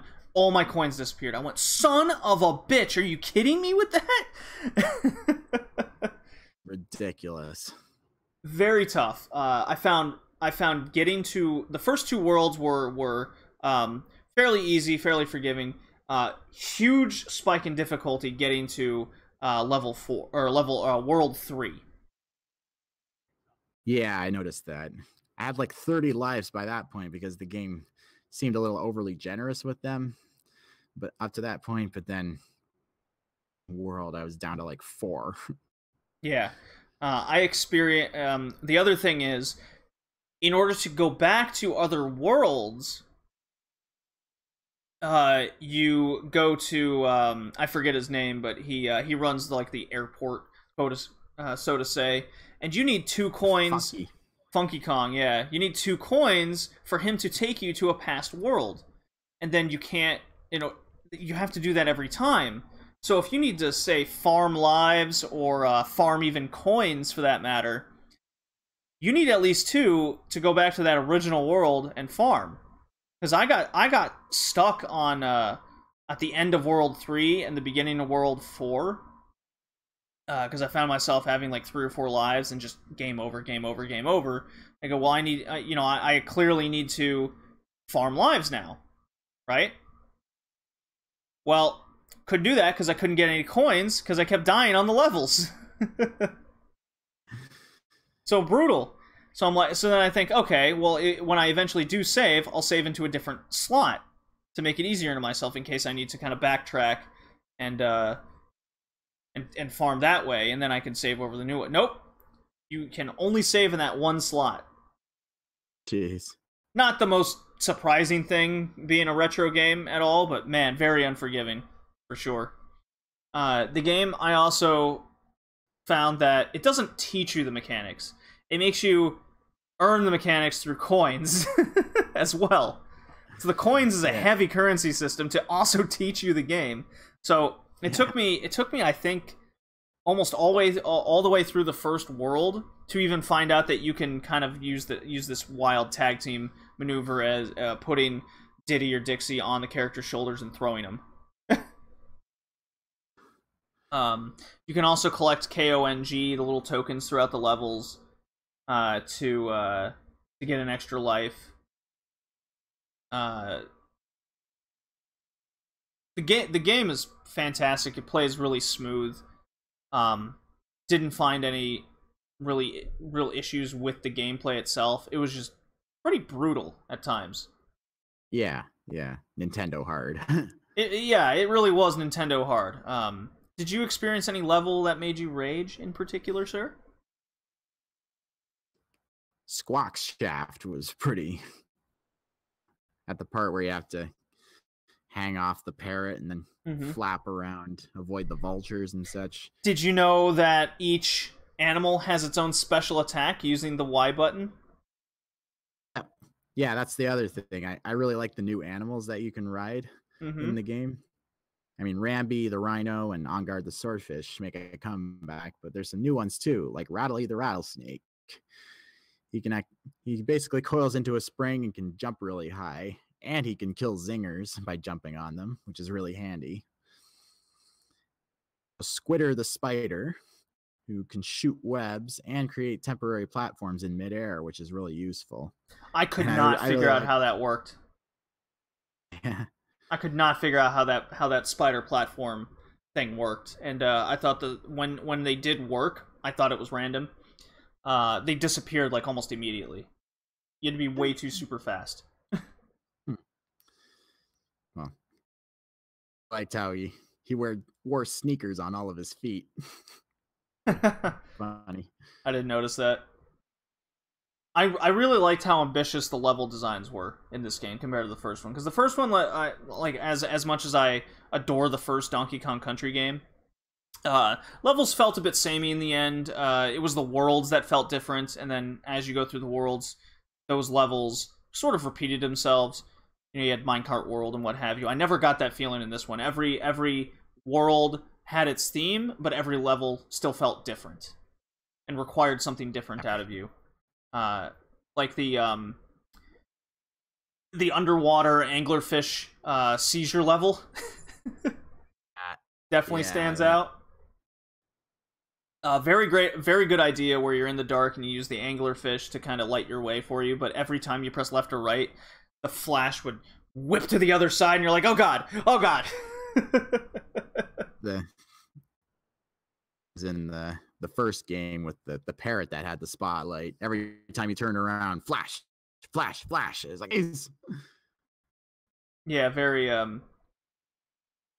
it required a lot for sure. It get used to it. I found it more difficult to find the animal friends in this game. I don't know if that was on purpose or I was just kind of missing. I was easily missing sections. I found I was sort of trying to blow through the game as quick as I could. I got through World 4 after about 4 hours playing the game. So I feel like I was going through it pretty quick, even though I spent 40 minutes on a single level. I'll get to that in a second. Yeah. I had the same experience, basically trying to blow through it, although occasionally I deviate to get to the bonus levels. In the later levels that I just said, fuck it, I'm just going to try and beat the level rather than finding the secrets. Did you find yourself privy to Dixie or Diddy more as you were playing? Yeah. More so Diddy. He just seems and throws things faster. when Dixie throws, it's just like this whole motion of moving her ponytail back and throwing the thing, whereas Diddy just tosses it. Sure. I found I was privy to Dixie because I wasn't using I wasn't throwing things very much. I would just jump over them and glide more often. I found that easier and more safe to go through the levels that way. Especially the more primed platforming type levels, such as the one that comes to mind is in World 4 when you're in the beehive and you stick in the ground and then porcupines are coming at you and you have to time the jumps right. You add that glide mechanic to it. It made it more forgiving to go over such obstacles and enemies. Fair enough. Yeah. I didn't quite get past World 3 myself, but that was more due to time. Right. No, I hear you. I mean, that's about halfway through the game once you get through level or World 3. I believe there's 6 worlds and then the boss world, so it's about halfway through. Right. The level that bothered me the most was definitely the World 3 level Rattle Battle. Oh yeah, that was a real. You're not pain in the butt. Any of the characters. You are only the snake. What was his name again? Ali.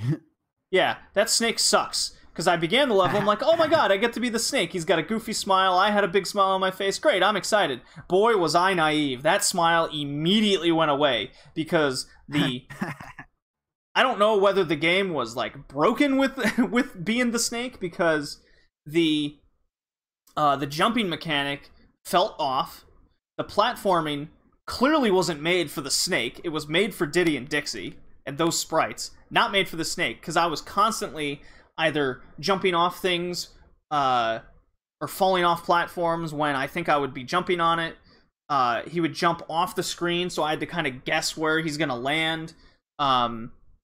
There's a moment at the end of the level where you have to bounce off 2 barrels. Because the jumping isn't pressure sensitive, it's based on the amount of spring in the coil he has. I mean, good idea for the mechanic. It just did not work. It was just too.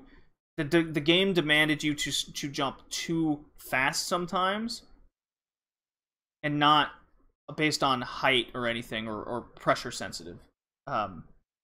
So that level I was on for 45 minutes. It was super irritating. I about lost my goddamn mind. I was streaming that level. On Twitch and whatnot. It was crazy ridiculous. I'm sure people could I guarantee someone would like take the controller from me and get it like through the first try, but it's inevitable in a platforming game. You will get that one level that will drive you up a wall. For sure, yeah. And I just happened to reach it in this one. Yeah, you have to be so exact with your jumps in that level. It's like getting across pits, you have to be at the right spot on the one ledge to get to the other one, and plus with those jumping Kremlings, sometimes you didn't jump high enough and then they'd nail you right then and there. Yeah, and I felt like it was 50-50 on the hitbox, whether the snake would actually take damage or you would damage it, because on that last section, I would hit the barrel, but the barrel would say it like hit me mid-body, but then when I finally succeeded, I guess the hitbox was just slightly below enough for it to work. I did not understand why the snake had to go it alone. Why couldn't that level be made like any other animal level, where you could get through it without the snake, but the snake would get you to secret areas, or it would bring you to different places, or make it easier to jump on enemies. That level just felt so out of place. It was very frustrating. I couldn't believe what I was experiencing there. Yeah, I hear you. So, but yeah, it is a fantastic game. I'd never played past the second boss before, which is just like a sword in the air and it's attacking you. I like that boss. Yeah, once I figured it out, it wasn't bad at all. But yeah, I thought the game is clearly like a top-notch Super Nintendo game. It's a must-buy. I'm so glad we played this for the podcast, especially after the disappointment that Donkey Kong Country 3 was.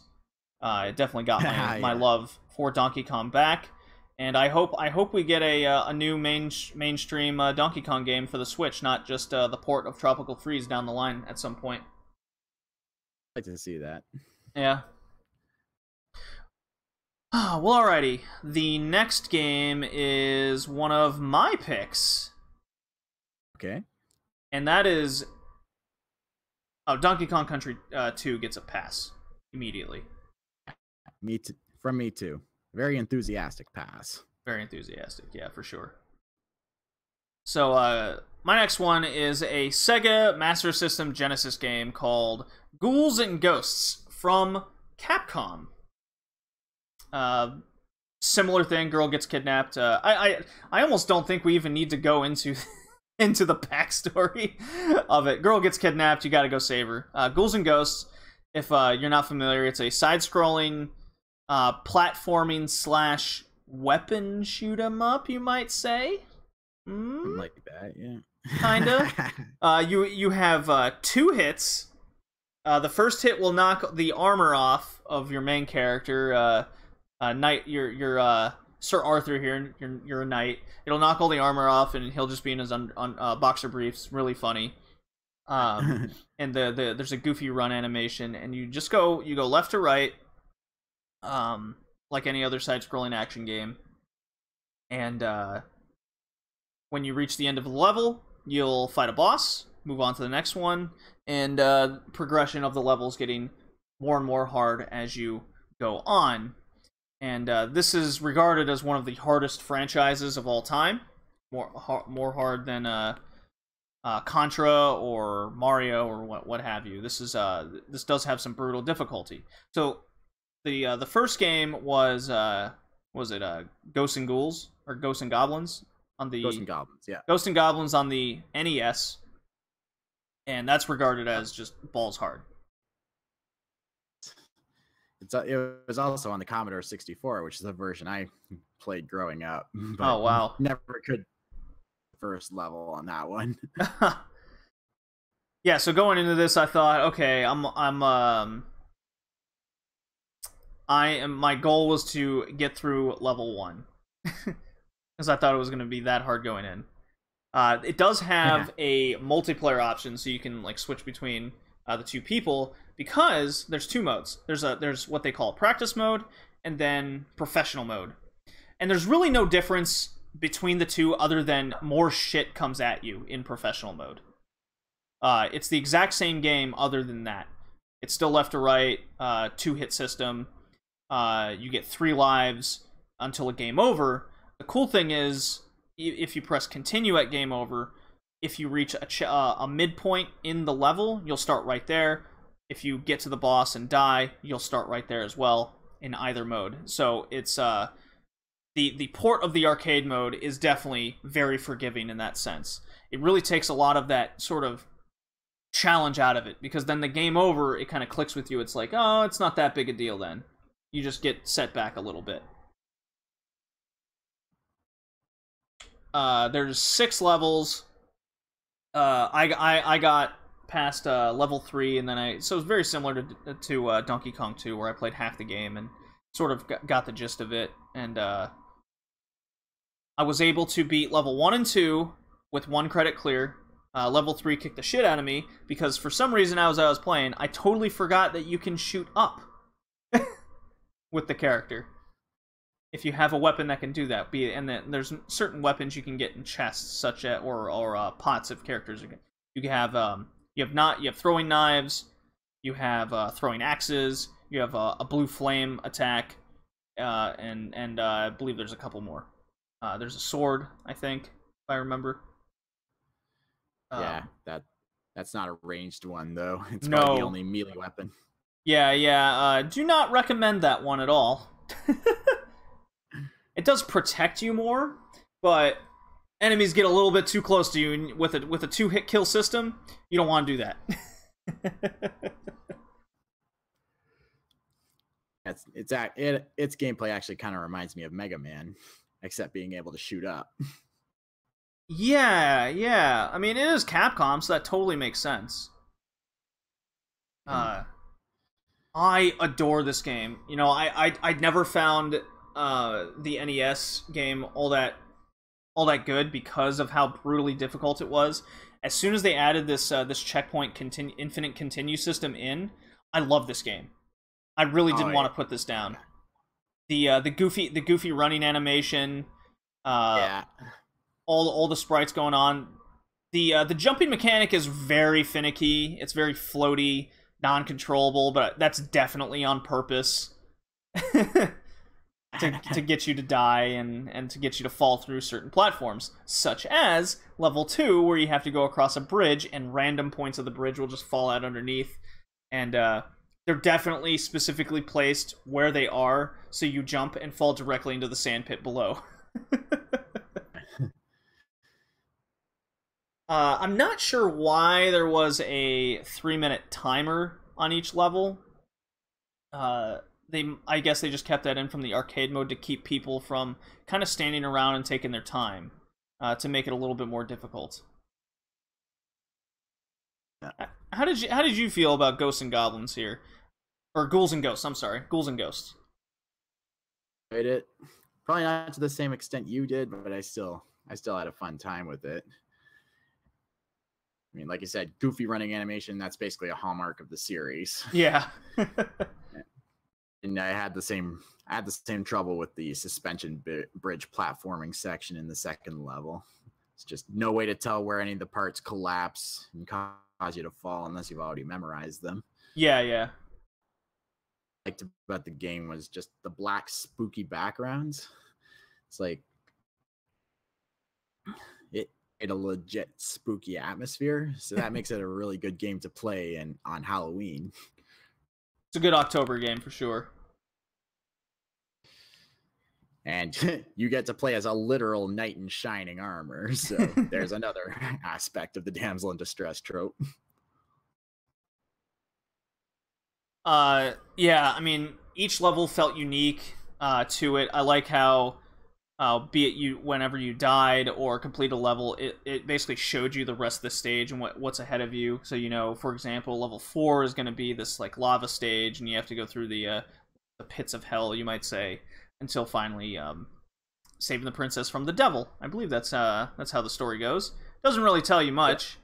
Let's see, 3 years after the events of the last game, monsters and demons have returned, and a beam of light struck through the princess Prin, taking her soul. Defeat Lucifer to restore her soul.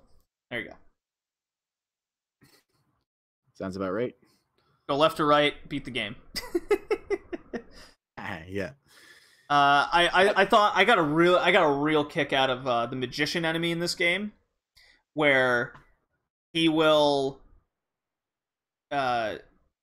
So if you more often than not, if you open a chest, like attack a chest to hopefully either get replenish your armor or get a gold armor for another hit, more often than not, there will be a magician inside instead, and he will throw a magic attack at you that will either change you into an elderly man, in which you might as well die because you can't hardly move anymore, which is a major thing in the game, or he'll turn you into a duck where you can move but you can't attack anything. Yeah. So there's a surprising amount of humor within this spooky atmosphere game. I think it balances it quite well. Yeah, that's another thing that makes it a good Halloween game. Just very, very goofy atmosphere on top. Goofy and spooky.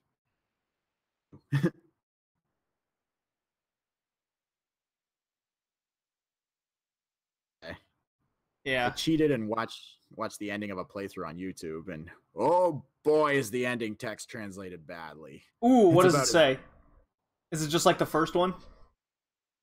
Like, congratulations, you beat good game? Yeah, pretty much. It's kind of like, more like congratulation. Ouch. No S on the end. You almost think they do it on purpose now. Or at least at the time. But you know they don't. They just don't care. Bring it up. See if I can find it. Yeah, boss plus N. Yeah, I went into this game with hardly any expectations that I was going to like it at all. I just know it's one of those more famous franchises, especially for being known as being a hard game in itself. But thank God the Genesis port of the arcade game has that infinite continue system on top of the saved checkpoint system. As long as you continue, you're left right off. You're left off right where you got the most progress. So the game is totally beatable. You just put the time in, and you'll get it. Super fun. Definitely worth getting for sure. I picked it up for $10 off eBay. So good. Okay, I think I've got the Master System ending here. Okay, shoot. It says...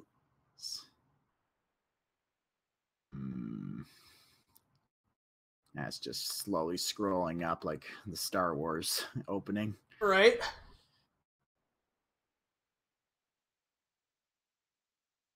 What's it say, man? His magic weapons and finally destroyed Loki, the master of all evil. The souls which had been trapped in Loki's body were released, and the dead princess was brought back to life. Once again, the world became peaceful, but who knows? Arthur's battle may not be over. Oh, it's not too bad. That's not so bad. Oh, and then you gotta beat it again to get the true ending. Probably that's synonymous with at least Ghosts and Goblins. Yeah, I might have been thinking of the NES version for the bad translation. Oh yeah, definitely. The I did notice that it said Loki and not Lucifer.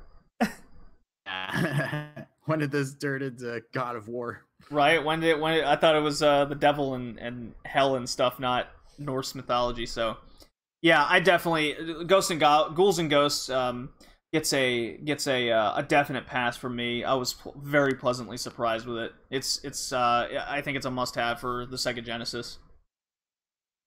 I know I actually played both the Master System and Genesis versions back to back, and I noticed that system version tends to lag at points with lots of enemies on the screen, but the Genesis version does not have that problem. So. Yeah, that's pretty common with Master System ports back then. So yeah, Genesis version is definitely the superior one. Yeah, we experienced that with Dick Tracy from Genesis to Master System. It was the same issue. So as soon as the Genesis came out, if they ever ported a Genesis game, it was clearly made for that, to the Master System, they generally didn't run well. Like if you're a Master System collector and you just want to get, if you don't want the full, a full library, then skip those games in particular and get pre-Genesis games. That's what I focus on as a collector anyways. Because why would I get an inferior version of the game when it's a port backwards? They generally don't work. Imagine if a Super Metroid was ported to the NES. Imagine how that would work out. Boy, yeah. That would be that would be a mess. Yeah. So the next game is one was sort of in the news leading up to this episode, because From Software teased the game at last year's E3, right? And there was speculation whether it was Bloodborne 2 or one of their more or less dead franchises, and one of them was Tenchu. So, ooh, that's where I got. And Tenchu is a damsel in distress game. You got to go save a damsel in distress from an evil ninja clan, what have you. There's a lot of lore to this game going into it. They expand on the lore before each level, but this is developed by Acquire and From Software, published by Sony and Activision and From like wherever it was ported to, it was published by that company. So it was eventually ported to the Xbox and what have you. At least with the first was the first game a PS1 exclusive? It was. So this one was developed by published by Activision in particular. There we go. That's what I was looking for. Hey, I got it for $15 on the PS1 at Anime North. So that's how I played it. Yeah, I got mine off of eBay years ago for like $8. So yeah, that kind of matches up price-wise, I guess. I suppose. So really cool background on the game for sure. It had awesome 6 cinematics again, even for the PS1 age.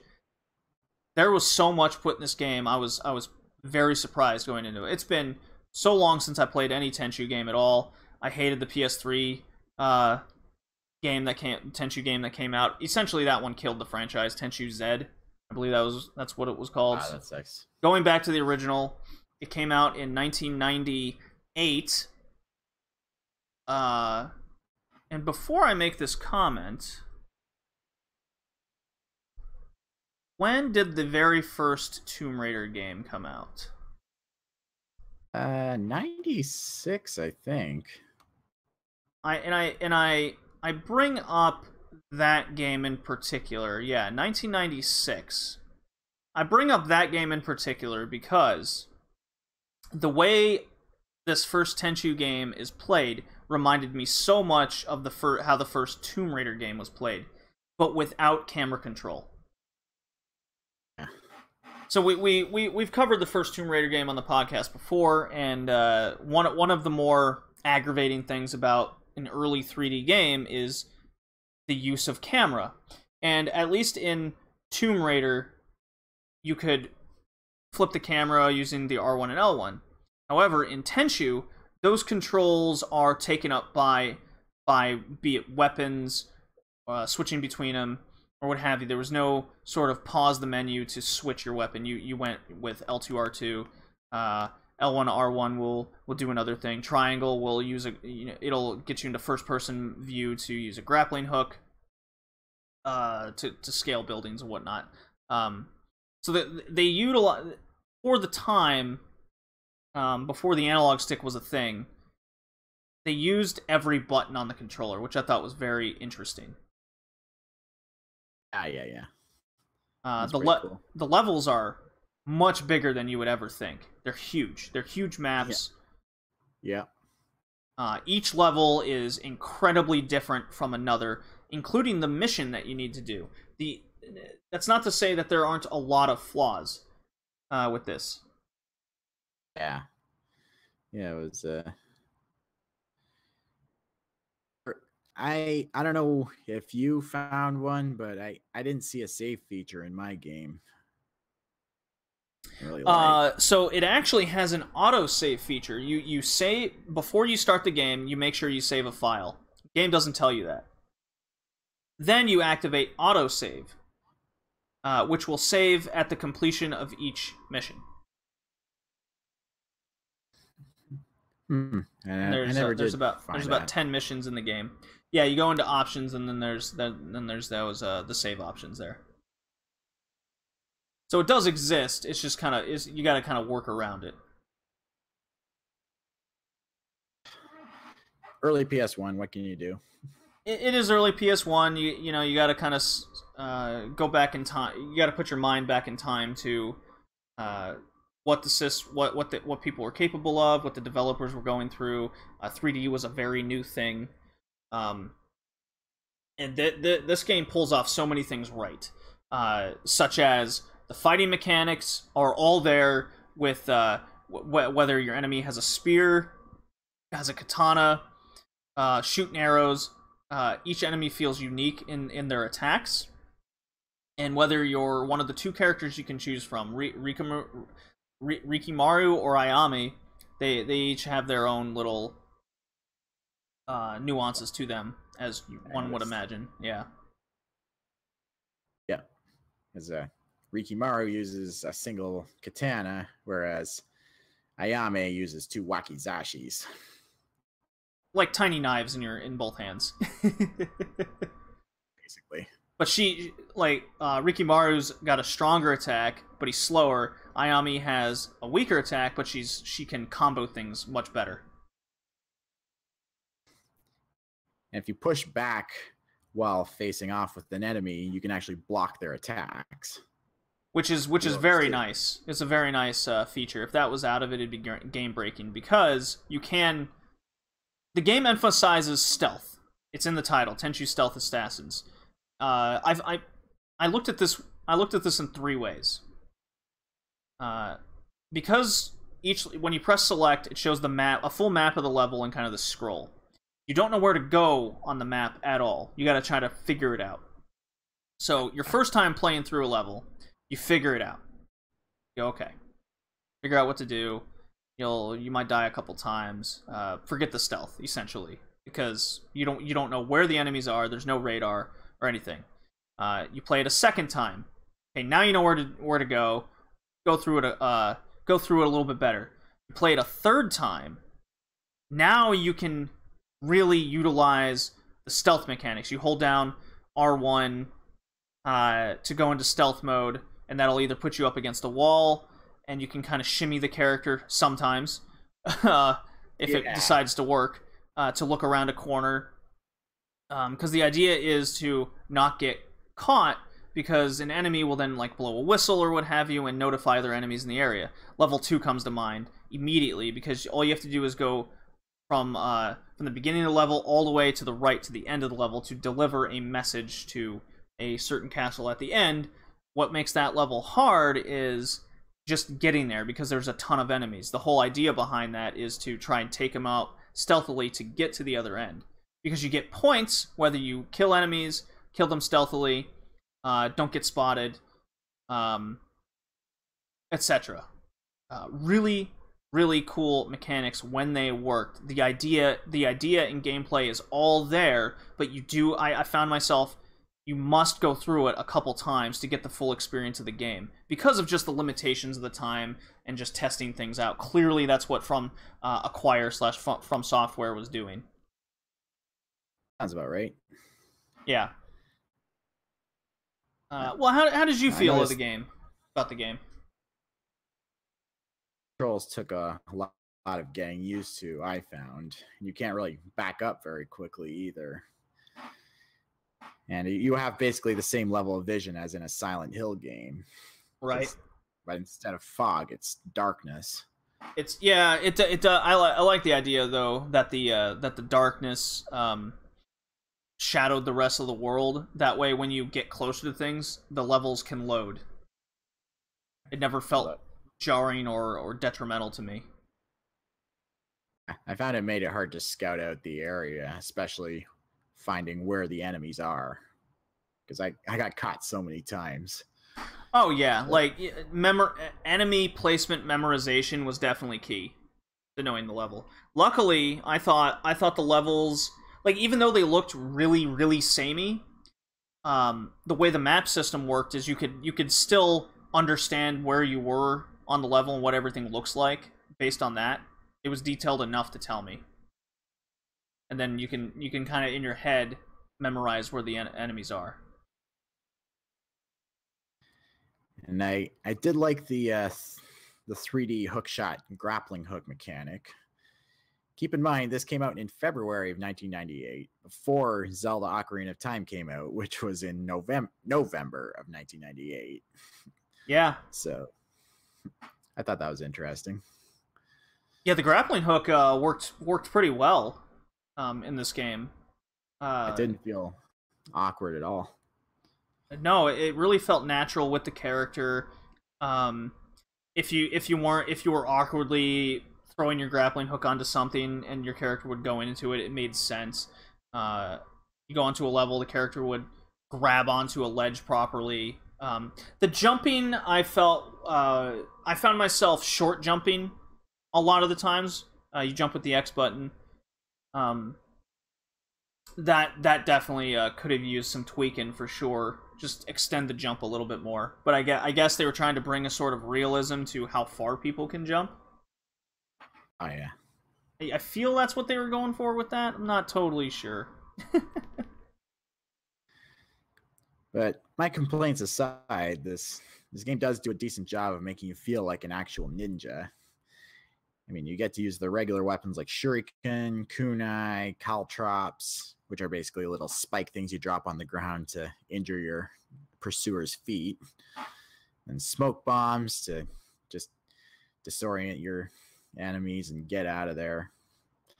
I didn't see any poison darts, although there was poison rice you could leave out and wait for an enemy to eat and be paralyzed. That was super funny. Like, who just picks up rice off the ground and eats it? Really? Two other mechanics that the game did really well, especially for the time, was the notification that an enemy sees you and how close they are to seeing you. So you'd get kind of a yellow exclamation point mark, then you'd get a question mark exclamation point, like every, and it was pretty forgiving in that. It lets you know that it lets you know that the enemies within a certain distance for you, including a number counter, and if it goes up to 100, the enemy sees you, along with various animals, such as a cat or a dog, that were cross levels. Really cool things added into this. If only the camera was controllable. Like, if there's a game I could think of that could use a remaster, Yeah, just for sure. add the camera control, and this game's a 9 out of 10 easy for me. Because Yeah, I'd find myself in stealth mode, be on a wall or crouching, and not being able to move the character or the camera in that stealth mode was frustrating, to say the least. I'm honestly pleasantly surprised at how good it ended up being. I can tell it was one of the big influences on stealth games like Splinter Cell, for instance. I actually kind of got a Splinter Cell vibe from this game. I did as well. I also got Assassin's Creed vibes, and how you scale buildings, go across levels, various stealth missions, the different mechanics involved with completing certain missions, killing an enemy, chopping off limbs, blood spewing everywhere. Where did that come from? I was like, whoa, hello. The enemies don't disappear. The blood and body just stays there for the level. Like, for 1998, this was way ahead of its time.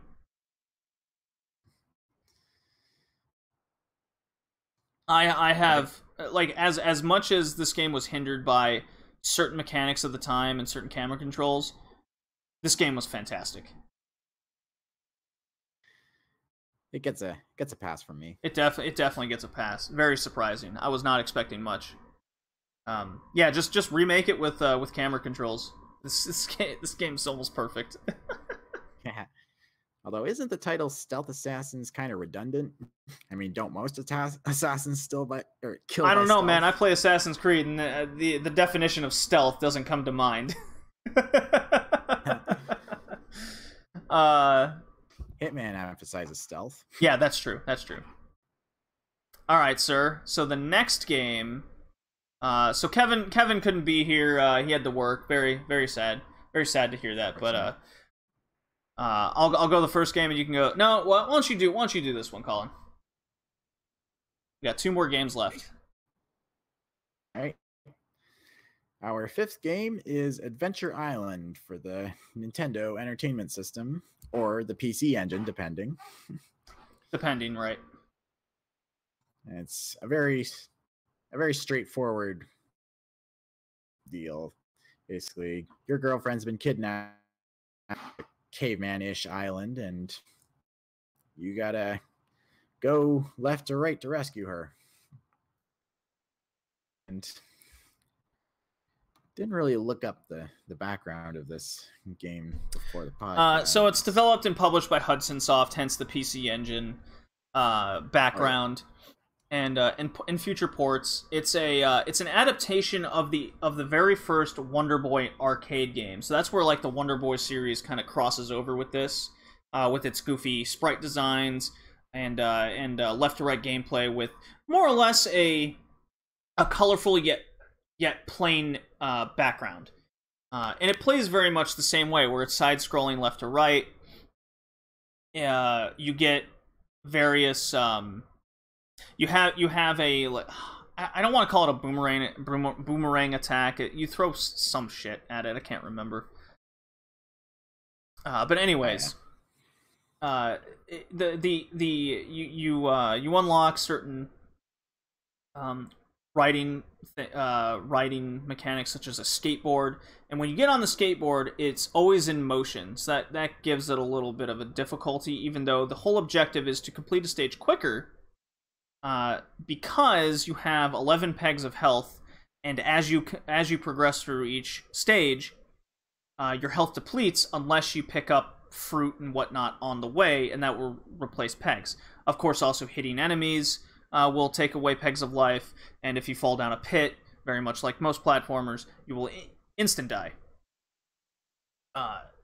There's not much else to the game besides rinse and repeat that formula, which doesn't make it a bad platforming game, but it definitely, the way it was executed definitely makes it a solid platforming game, even though the skateboarding mechanic where you can't stop it at all was quite annoying to me. Yeah, the game seems a little confused on what point in time it's taking place. Is it in the Stone Age? Is it in the Modern Age? Because I noticed he's also wearing a helmet and knee pads while on the skateboard. Yeah, I guess when it came out in 1988, it couldn't quite decide what it wanted to be. It was originally released on the Famicom like 2 years prior, and then Europe didn't get this game until like 4 years later from the original release. Typically Europe getting shafted on releases coming out later. You know what I mean? Yeah, for sure. Yeah, I mean, go on. That the platforming in this game is momentum based, which reminded me a lot of Psycho Fox on the Master System. Yeah. This one was a little bit it wasn't totally focused on momentum based platforming though. Like, it was much more forgiving than, say, Psycho Fox, with going up and down screens and just landing on enemies you can't see. This one made sure that you were always in that same viewpoint, and it never felt cheap. That's why I said this is still a solid platforming game, even though it has the perpetual motion going on. I found it a little bit jarring to not be able to jump on enemies to kill them, but I do find using the projectiles is fun to do. Yeah, I mean, it was okay. This is definitely like one of those definitions of a turbo button needed game, because you're just constantly spamming the attack button to throw your little boomerangs out. Because as soon as you stop, you guarantee you're going to run into something. Sure, yeah. Yeah. And it's a one hit death system too, unless you have the skateboard, then you run into an enemy, then you lose the skateboard. No, I thought if you run into an enemy, you lose pegs of health, or is that just the time factor? I think that's just the time factor. Oh, I'm sorry. I was mistaken when I said that. I thought it was the other way. But yeah, like you said, it's a solid platformer, but it's also one of those games from the 80s that wants you to get good. Oh yeah, for sure. It was no joke in that sense. Now there was a sequel later that came out called New Adventure Island on the PC Engine, on the TurboGrafx. Now that game like stepped it up a notch hard, and really improved on a lot of mechanics that the Adventure Island series had. Adventure Island is definitely known as being a much harder one of the more hard platforming series out there. So if this sounds like something for you, then definitely check it out. For me, it gets barely a pass, but it's definitely not something I see myself going back to, unless it's one of the later sequels where they fixed a lot of these things. The first one just didn't do much for me as a gamer. I agree. It's passable, but not like exemplary. Yeah. So our last game is somewhat of a famous game, you might say. So Kevin picked this one. It is called a little game called Dragon's Lair. One of the most famous arcade games of all time. Our younger audience probably isn't familiar with this at all. There are two versions that came out when it came to home console, because the arcade version was very famous with memorizing the cutscene sequences and getting the control sequence down at the right time to progress through the next little action sequence that you might need to do. Definitely a quarter sucker game, but once you knew what control to do at the right time, then you could beat the game on a single quarter. That's what made it so famous. Is you were playing a movie at the time, and this was in the 80s. So definitely crazy to think about. Now there was 2 ports of the game that we're definitely going to talk about. One is the NES port. I couldn't make it past the drawbridge, the very first screen of the game. Couldn't do it. I helped to get past that screen. I mean, you want to talk about needing a walkthrough frame to frame to getting through Dragon's Lair in the NES? This is one. Like, for sure. Christ. It was developed by Motive Time, published by CSG ImageSoft in North America. Various other companies published it for their regions. It came out in 1990. Frickin' difficult. It's very cheap. Like, you go one step, a dragon will pop out of the drawbridge, throw fire at you, you die immediately. You'll fall through a platform if you take 2 steps, die immediately. The jumping mechanic is super floaty and not precise, die immediately. You run into the drawbridge, die immediately, and your character just falls into a billion skeleton bones.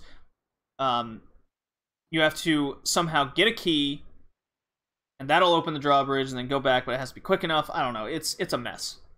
Definitely a mess. The spirit of the arcade game is there. I get the idea they were going for, but this is one of the worst executed examples I have possibly seen. I mean, I'll admit it looks good for an NES game. It's got very defined graphics. Really, the only thing it has going for it, it's not designed well at all. But all the actions are very delayed. Like jumping, for instance, takes at least a full second. Same with ducking. And plus, you have to memorize where the drawbridge collapses in order to avoid it. Right. And then pops up, you have to jump back and then duck to avoid its fireball. Go all the way to the lane. And then straighten back up, start throwing knives, and then once it fires another fireball, you got to duck. And the thing is, once you duck, the dragon ducks back down again, so you can't throw knives at it from there, because that's your main attack, throwing knives, kind of like ghouls and ghosts. But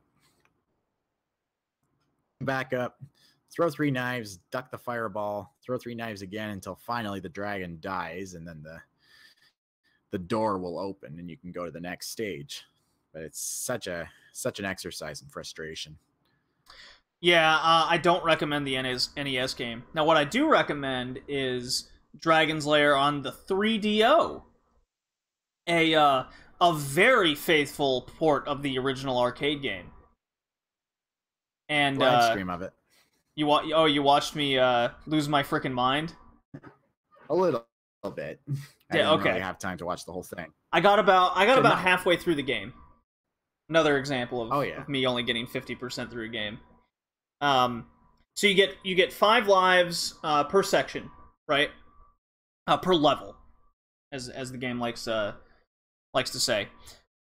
You have 5 buttons. You have the four directions on a D-pad, and then the B button on the 3DO controller will swing the sword. And what the objective is, you go through different sections of these levels, and as you cue a sequence that looks like it will kill you, you have to get one of those 5 sequences correct. So, for example, there's a tentacle monster going through the initial drawbridge, right? And he falls through. you have to press swing at just before the moment that the creature attacks you, so that'll make it go away. And then you press up to climb through the bridge, and it'll go through, proceed to the next section, and that's a checkpoint. Each time you lose your 5 lives, you will go back to wherever the checkpoint is. And as you progress through the game, those checkpoints become longer, so you'll have to experience more sections. Right? Really cool instance. The totally see why in 1983 when the arcade game came out that this was super popular. I could totally see tons of people just being like, "No, you press left then. No, right." Oh yeah, I can see that. Each individual sequence of event will kill you in a goofy animated way, and it's made in that old like 1950s Disney kind of Robin Hood character art and animation. Super funny. Again, Damsel is at the bottom of the castle being protected by a dragon, hence Dragon's Lair, and she's super cute, got awesome super sexualized character. Yeah. For sure. And the game just gets so brutally hard once you get to certain areas of the game. So there's certain sequences that definitely stand out to me. One is one is a rolling ball section where you're going through kind of Marble Madness area, and what happens is the game will require you to you're pressing down by avoiding the balls, and then the screen will snap to the next sequence. If you don't immediately press the next button that's required as it's snapping, you'll miss it every time. So you have this Geez. And from that moment on, so many instances start to occur where that snap moment is less and less. So you have to be like frame exact in pressing these buttons. Very unforgiving. There is, and for a console port, I feel like they could have probably made it more forgiving, for sure. Luckily, there is infinite continue, so eventually, with a lot of persistence and hopefully not rage, you'll get past it. I got up until level 5 of 8, but of course, the later levels get so much longer. It's really only halfway through, despite the number. Oh yeah. One of the more frustrating moments is when the game will change the rules on you. I noticed in later parts. The one that comes to mind is you're in the Lizard King's little lair of the castle, and you're required like a gold pot like takes the sword, and you have to chase it around. All well and good. The camera perspective will then change on you. So even though you know the door is to the left, or the next area is to the right, the camera will flip, right? So now you have to press down. You have to then keep in your mind spatially that now the door is down and no longer left. So I didn't like that. And then in the Lizard King area, there's that snap camera that I was talking about, and based on earlier parts in the game, you think you'd have to press up right away, right? Uh-huh. No, you have to, because the pot is like huddling in a corner, you have to like count to like 2.75 seconds or some shit, and then you press up to catch the pot. Oh jeez. Total garbage. If you're half a second early or half a second late, it will not work. He just won't move. So there's no indication that you're doing something wrong. Thank God there is some indication once you die enough that a part of the area where you need to go to will flash. So it'll give you kind of an idea of what you need to do. And then there's certain things that, okay, there's something hanging from the ceiling, and it's right next to you, so you press right, and that'll activate something. It's the definition of a game being trial and error. It's not a bad game by any means. In fact, it's revolutionary.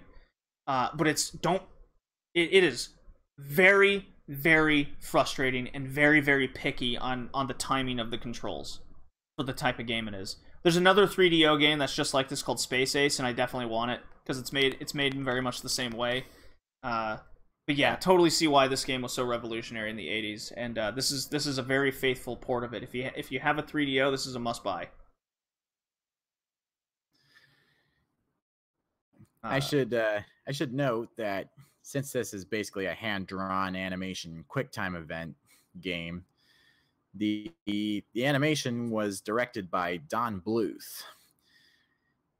Don Bluth he did some of the most well-loved animated movies from the 80s, like Land Before Time, All Dogs Go to Heaven, Secret of Nim. Oh yeah, those were all some of my childhood favorites too. Oh yeah, absolutely. I can't tell you how many times my parents had to be forced to sit through Land Before Time. Yeah, I love that movie. Oh, and boy. incident, you know that Don Bluth is actually coming out of retirement to make an actual Dragon's Lair movie. Oh, wow. Well, isn't that timely? And got it funded on Indiegogo. I actually contributed myself because Don Bluth, man. Yeah. And there's even a trailer. Yeah, I'm definitely a big fan. Super cool. So Dragon Lair gets a pass. It's very frustrating. It's definitely meant to suck quarters out of you. It is an arcade port after all. Much more on the line of the ghouls and ghosts from earlier in the cast. So, yeah. This was a really fun theme, Colin. I got to play big variety of games here. For me, the NES version is what I played, and it can die in a fire. Oh, sure, yeah. I mean, actually, honestly, I should have raged pretty hard at it, but I didn't for two reasons. One, I already saw the Angry Video Game Nerd video about it, so I knew what to expect. Although that didn't stop me from raging at Dick Tracy and Ghostbusters, so what do I know? And two, this game is too laughably, pathetically bad to even muster up the energy to rage. It's just more satisfying to point and laugh. Yeah, true. When a game's flawed, you just can't help but not get mad at it. Surprisingly enough, I didn't get mad at Ghouls and Ghosts at all. Just on the fact that I know it's a hard game and I'm gonna die a lot. Doesn't mean that games don't get frustrating. The rage factor just didn't quite come in. Yeah, well, anyways, needless to say, Dragon's Lair NES gets the fail from me. So, what was your favorite and least favorite of the cast? Game was, as probably a surprise to no one, Donkey Kong Country 2. Mm-hmm. Just so much fun. Does everything that the first game did well and more. Sure, parts of it were punishingly hard, but still so much fun to play. I agree. And first, you probably already guessed it, Dragon's Lair on the NES. Yeah, Colin, I'm actually right there with you with those two choices. As much as I loved Tenchu and Ghouls and Ghosts, even Dragon's Lair in the 3DO, Donkey Kong was a step above the rest for sure, and Dragon's Lair on the NES in particular was unplayable. Simple as that. For sure.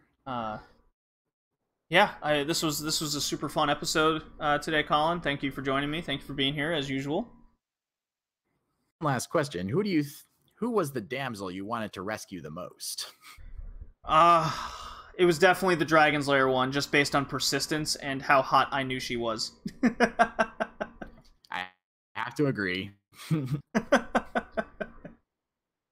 But that's the arcade 3DO version. She acted in the game. Yeah, it just seems like a real Yeah. Yeah. So this was Red Leaf Retrocast, episode 23, Damsels in Distress. Coming off hot after E3. It was a good discussion. Thank you again. Joining us. You can find the podcast iTunes, Google Play, all your favorite podcasting outlets. definitely contribute to future episodes. We got a couple more lined up, and we're looking at starting some console special episodes of going super old here. Yeah. So thank you, and we'll see you in a couple weeks, folks. Awesome. All right. Good stream. For sure. Never let up. Stream was healthy the entire time. I guess because there's only the two of us, and I think my landlord's family was out of the house for most of it. Well, that doesn't matter that doesn't matter for the stream too much, actually. It's all on if my internet holds up or not, holds up at all. So.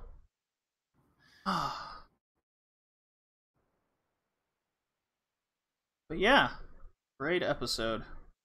Fantastic. So the next one is going to be shoot 'em ups. Don't have Truxton. I don't have. Yeah, that's one I only have the 2 games for, unfortunately. No, I have Gradius. I have Gradius on the PSP. I don't have Truxton though, and I might have Thunder Force 4. Oh yeah. I might. If it's part of a Sega Genesis collection, I definitely have it. So. All right, Colin. I need to get out of here. I know you do as well. Just send me that. Send me your audio file as quick as you can, so I can get this episode out either Monday or Tuesday. All right, sounds good to me. All right, later, man. Yeah, I'll see you later. Peace.